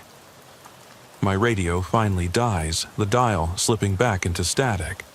I lower my weapon and stand there, heart pounding, chest heaving. Ramos's hand lands on my shoulder. We share one look, confirmation that none of this was real, or all of it was. I start the car, flick the lights, back up half the road to the hospital turnoff. I press Monroe's number on my phone. Rings once, then goes straight to voicemail. I hang up. Miles to go, minutes before dawn, and all the answers slip through my fingers like fog. The forest pressed closer as we barreled toward Ridgeview. fog swirling around the cruiser's headlights like living creatures. My knuckles ached from gripping the wheel, and the deli napkin lay crumpled in my lap. A grim reminder that whatever game we were caught in was far from over. Ramos's breathing came in ragged gasps beside me. We crested a small rise and saw the turnout where Freeman had appeared. It sat empty now, metal guardrail glinting in the beam. I killed the engine again, hoping the car's silence would drown out the dread coiling in my chest. Ramos stepped out first, flashlight in hand, and I followed. The gravel crunched beneath our boots with an almost mocking clarity. "Did you see him?" Ramos whispered. "I did," I said, "but he wasn't Freeman." We crept toward the trees, light cutting jagged lines through the mist. Every branch looked like an arm reaching out. Shadows moved at the edge of our vision. My radio, still dead, felt like a severed lifeline. Suddenly, the ground vibrated. A low rumble that seemed to emanate from the earth itself. My hair stood on end. Ramos reached for his radio and flipped every switch, but only static answered. Then, a whisper. "Lieutenant Hale." My blood ran cold. The voice was behind me, but when I turned, there was nothing but fog and the skeletal trunks of pines. I spun back to the road. Ramos's flashlight was gone. My heart thumped so hard I thought it would break my ribs. "Ramos," I called, voice echoing. "Where are you?" Silence. Then the rumble grew louder, and I saw movement. A figure weaving between the trees, light disappearing and reappearing. "Ramos," I called again. The figure ducked behind a fallen log. I dashed forward, holster swinging at my hip. "Show yourself," I bellowed. No answer. Just the rumble and the fog pressing in. I exhaled, forcing myself to calm. My pulse still pounded in my ears. I remembered the backup plan. Head to the hospital. At least there I'd have other officers' radios working, light.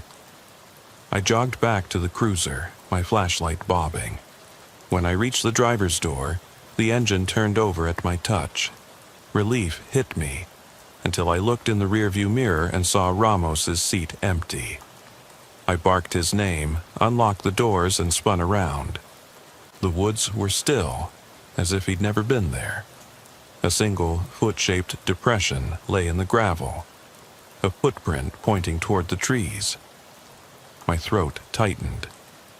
I grabbed the napkin and shoved it in my pocket. "Ramos!" I shouted. Again, then pulled the car around and floored it back onto the highway. Fog swallowed the rear view, and I didn't look back. Headlights swept the narrow lanes leading to Ridgeview Road, white poles marking the edges like faint sentinels. The mist grew thicker. The road shimmered ahead. My phone buzzed, a text from dispatch. "Where are you? Code 3 at 2903. Ridgeview." I gripped the wheel, thumb hovering over the reply. I typed, "En route. Backup needed." No idea if it would send. Service had vanished when the radio died. At 1:33 a.m., I saw the house, a modest ranch with peeling paint and a single porch light burning dimly. No police cars, no lights. Ramos was nowhere in sight. I parked in the gravel driveway and clicked the dome light on.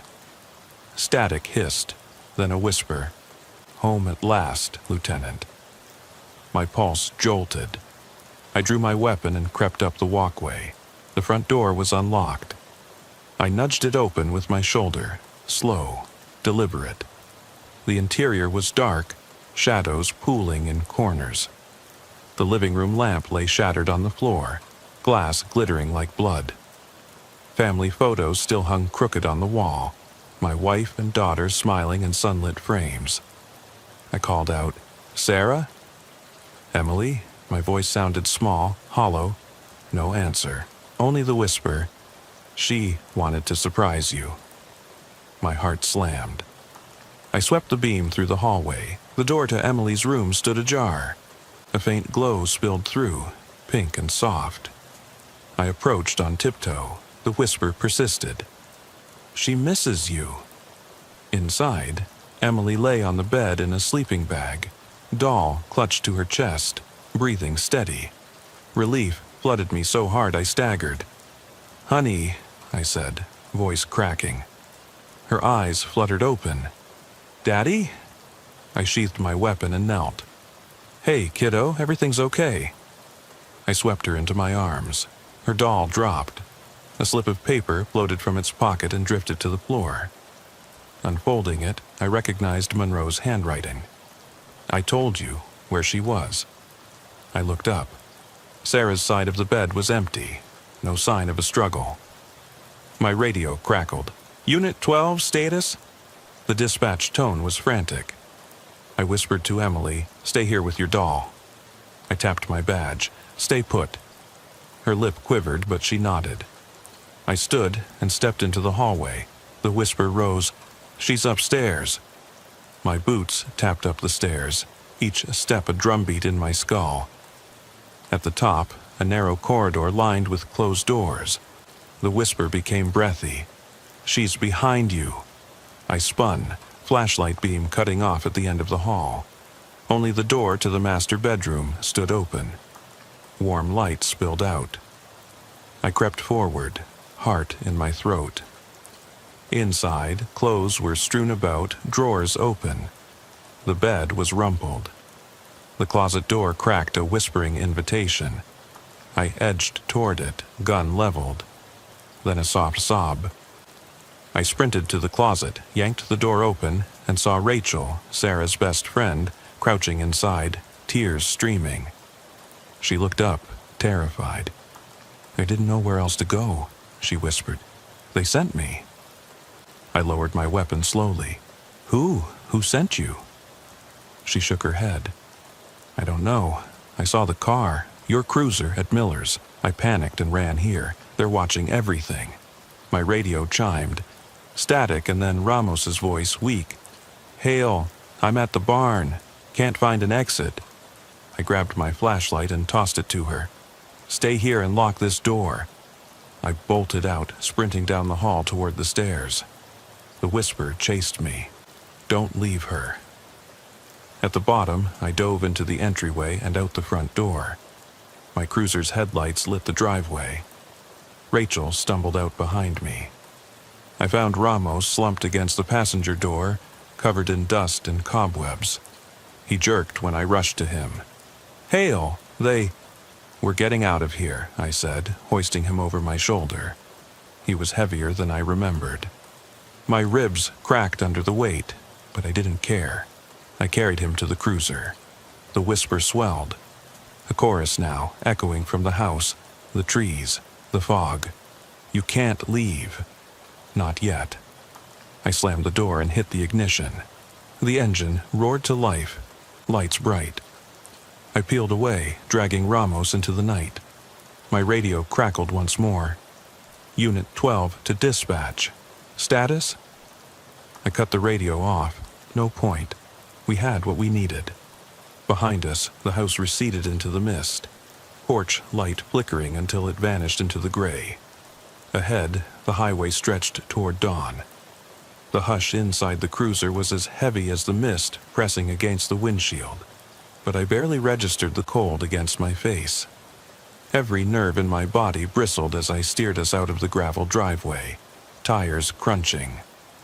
Ramos lay slumped across the back seat, still out of it, his uniform caked in dust. In the driver's mirror, I caught a glimpse of the ranch house receding into the fog, a lone light blinking out like a dying star. I pushed down on the accelerator, but the engine sputtered. My mouth went dry. I killed the ignition and tried again. The motor caught, pumping rough through the exhaust. I let out a breath I didn't realize I'd been holding. The mist was thicker now, swirling like smoke across the hood. I fought the impulse to slam the door and bolt on foot.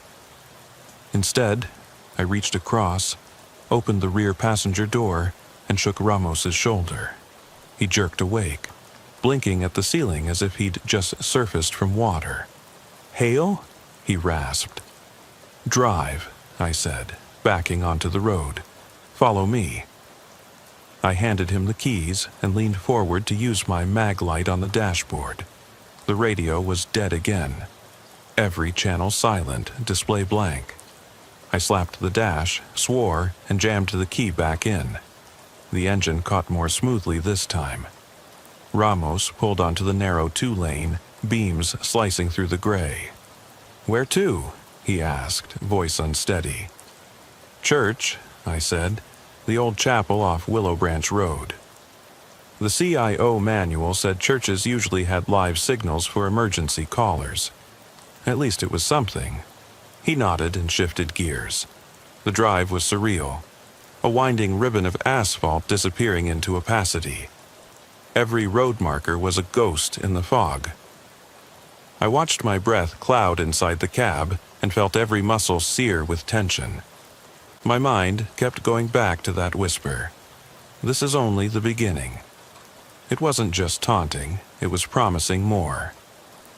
We passed an overturned road sign, Willow Branch Road, bent almost in half, as if struck by a heavy vehicle.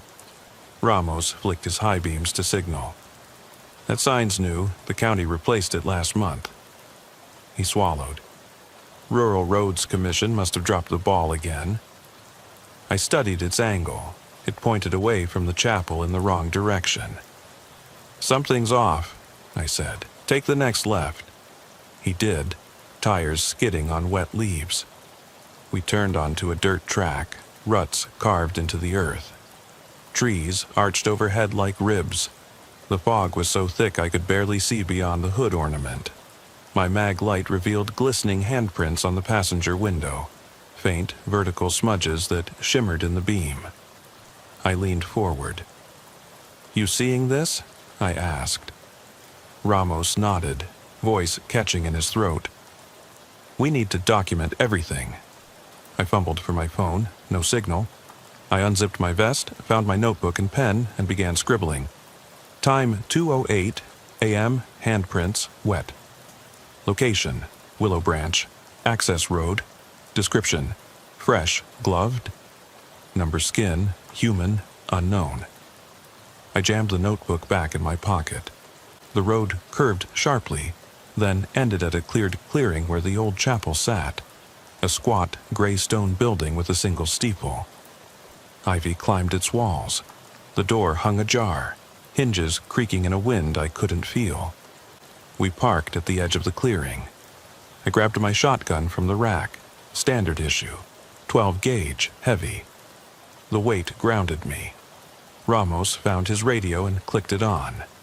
Nothing, just static. He cursed under his breath. We approached the chapel in tandem, shotgun and flashlight beams slicing through the gloom. The grass was slick with dew. The path was lined with broken tombstones, names eroded by time.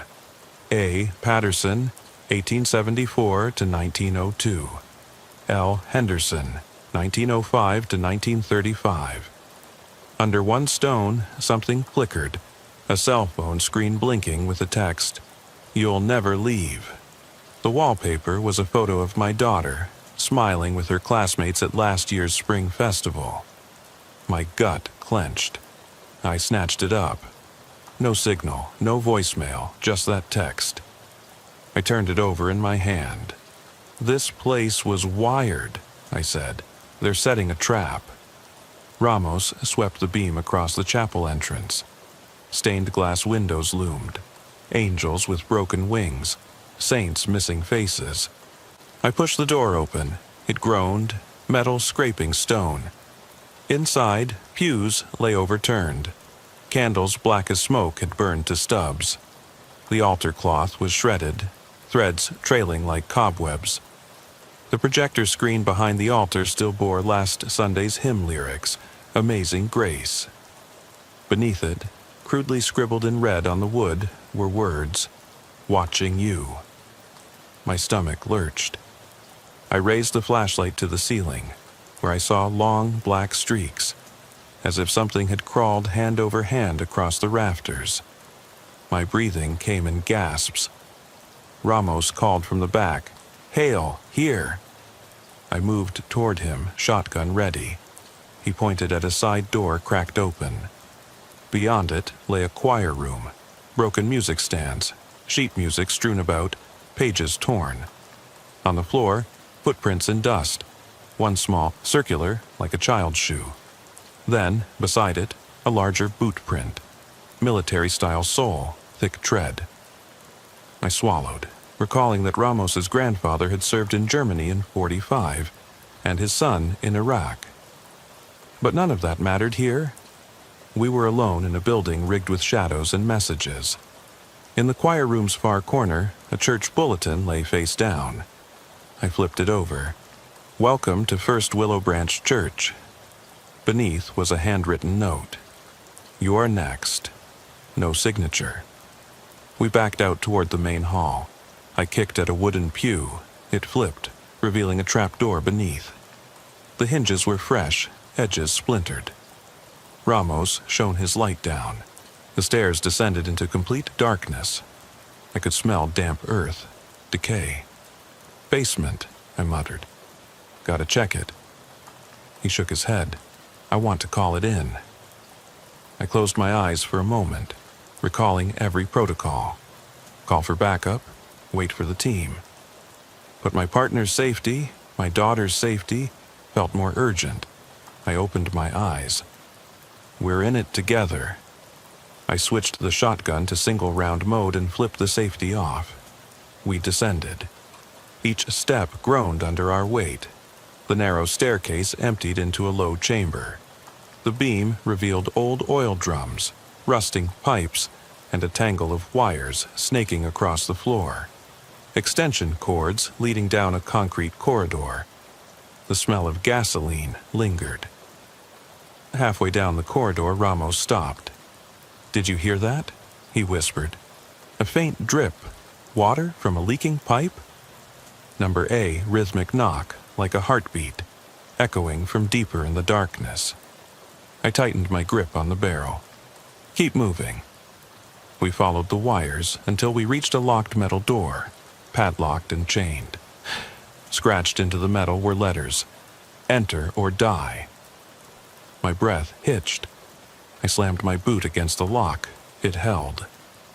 On the other side, the knocking continued, louder, more insistent, as if something was trapped inside, desperate to get out, or in. I pulled my handcuff key from my belt, inserted it. The lock clicked. I yanked the door open. Inside, a small room illuminated by a single hanging bulb. The walls were lined with monitors, camera feeds from the deli, from the roadside, from the chapel above. Every feed was live. The empty deli aisles, the overturned trailer, church pews, tombstones, the path we'd walked. And now, two dim shapes in the monitors, me and Ramos.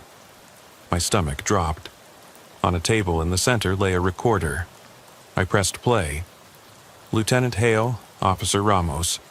If you're listening, congratulations. You followed the breadcrumbs. But the game's not over. For every secret you hide, a secret will be revealed. For every step you take, your past will walk beside you. Welcome to your confession." The tape ended with a static crackle. The bulb flickered, and in the brief darkness I heard laughter, dry, hollow, as if from an empty well. When the light returned, Ramos was clutching his head, eyes distant. I set the shotgun on the table and stepped closer to the monitors. On one screen, a live feed showed my daughter asleep in her bed. Another feed showed Sarah's car parked silently in our driveway. On a third, a view of my own shifting reflection in the deli window. I backed away, heart pounding. "We need to destroy this," I said. My hand hovered over the light switch, but the door slammed shut behind us, rattling the frame. The laughter grew, echoing through the concrete walls. Ramos grabbed my arm. "We have to get out, now!" I yanked on the door. It wouldn't budge.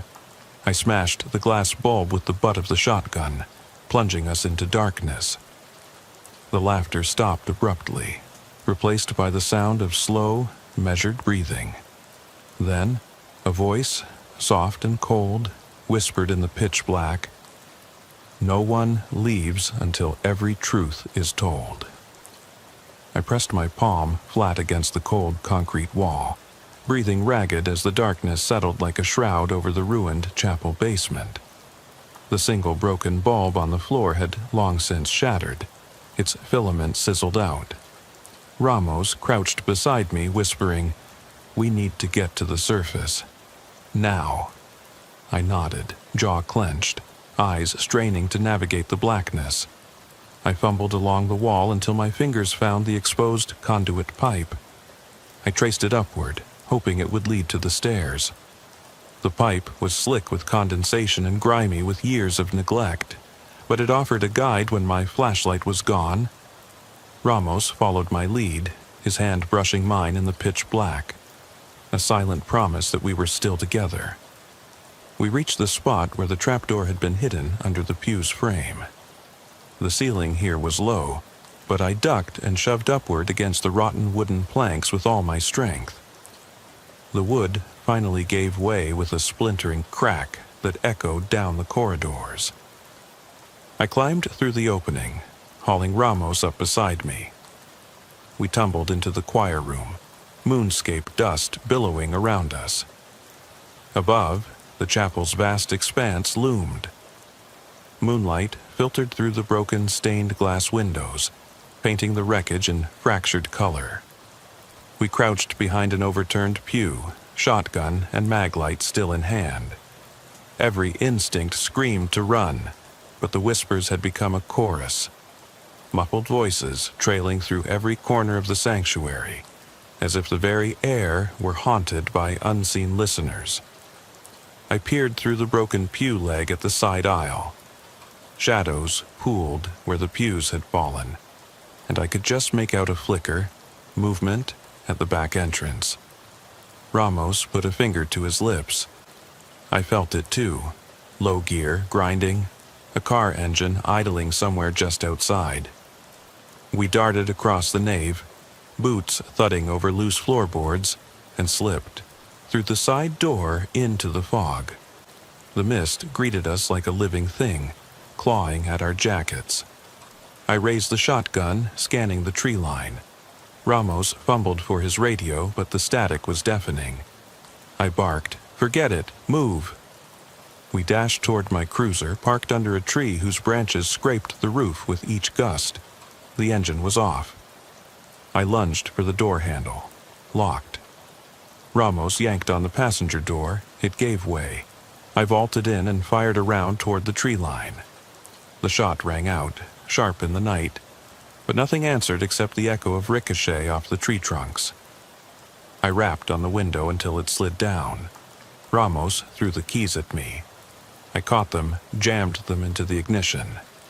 The engine groaned, then roared to life. I floored the accelerator, tires spinning gravel and fog splinters behind us. The mist hugged the road, but my headlights cut a path forward. Ramos leaned out the passenger window, sweeping the beam across the roadside, calling out, "Back up, Hale! Make sure we're not followed." I switched into reverse, then into drive, facing back toward the chapel. The trees framed it like a gauntlet. No lights, no signs of movement. Just the broken silhouette against the fog. I turned back to the road and guided us onto Ridgeview Road. The dashboard clock blinked 2:17 a.m. My phone buzzed again on the passenger seat. A missed call from dispatch, followed by a text. "Officer Ramos, call back." I ignored it, something we'd earned the right to with silence and fear. We barreled down the highway toward the county line, wind whipping in through the broken passenger window where Ramos had shoved it down. The mist began to clear with each passing mile. My mind was a whirl. Every fragment of the night replaying. The deli napkin, the overturned trailer, Freeman at the turnout, the hidden basement, the monitors showing our home and our families. We passed the exit for Miller's Corner Deli. I didn't hesitate. I swerved onto the ramp, tires squealing, and stopped under the same flickering street lamp that had presided over my first encounter. The deli stood quiet, its aisles dark behind glass doors. But when I glanced at the window, I saw me, only it wasn't me. An apparition, translucent, standing inside, staring out. I slammed the car into park and threw open the door. Ramos followed. We entered through the broken front door and flicked on the mag lights. The aisles were empty, or so it seemed. Then the voice, "Lieutenant Hale." I scanned the shelves. There, at the end of aisle 3, under the flickering fluorescent tube, the apparition stood. My reflection, pale and wrinkled beyond my years, eyes sunken. It stared at me with disgusted familiarity, and it mouthed words I could feel more than hear. "You lied." I raised the shotgun, breath catching. Ramos flicked his mag light onto a different angle. Behind the apparition, etched into the deli's tile floor in thick crimson, wet and sticky, were words, "Every secret exposed." I fired. The shot rang deafening. Everything exploded in a hail of shattered glass and splintered shelves. The apparition flickered, fractured into shards of motion, then vanished. The words on the floor bled darker into the grout. We stood panting, chest heaving, in the ruined deli. The rain had started again, pattering through holes in the ceiling. The footsteps outside, a patrol cruiser, approached. Headlights broken by the deli's fogged window. I lowered the shotgun, hands trembling. A uniformed officer stepped inside, radio crackling. "Are you two okay? 12, you copy?" Ramos answered, voice hollow. "Unit 12 here. We're fine. You need to get EMS down here." I cut him off and pointed to the tile. The other officer peered, eyes widening. He called it in. "Suspect has exposure to unknown substance. Possible hallucinogen. Hazmat to respond." I watched him radio for help. My gaze drifted to where the apparition had stood. The words on the floor remained, stubborn. "Every secret exposed." My daughter's face flickered in my mind, her laughter echoing in our home before the night everything went quiet. I swallowed hard. The hazard team's orange lights glowed through the front window, painting the deli in jittery strobe. I turned away from the tile. Ramos stood beside me, eyes fixed on the shattered freezer. He spoke softly. "We made it out. We made it." I nodded, but I couldn't shake the weight in my chest. I holstered the shotgun and straightened, shoulders burning. The humiliation of exposure, the idea that all my buried fears, my withheld truths, lay bleeding for the world to see, pressed on me. I stepped toward the shattered shelves and knelt, touching the cool tile next to the blood-red letters. My reflection shimmered in a puddle of melted ice under the open freezer. For a heartbeat, I saw something move behind me. A silhouette that wasn't Ramos or the other officer. I spun, but there was only more glass, more ruin. When I turned back, the puddle rippled, and my reflection mouthed one final message, clear and inevitable. "I know you." And then the lights flickered out, plunging us into darkness as the hazmat team burst through the door with floodlights, gas masks, and instructions to stand back. Too late to save what had been lost in the shadows of that night. I rose unsteadily as the team sealed off the deli, their radios murmuring. Outside, the mist swallowed the hazard lights. Lo these, the final flickers of color before the night reclaimed its throne. And in that moment, with the world rushing in to clean up the wreckage, I realized the truth. No safe harbor exists from what we carry inside. The secrets we bury only wait for silence to bloom, and once they break free, they can never be caged again.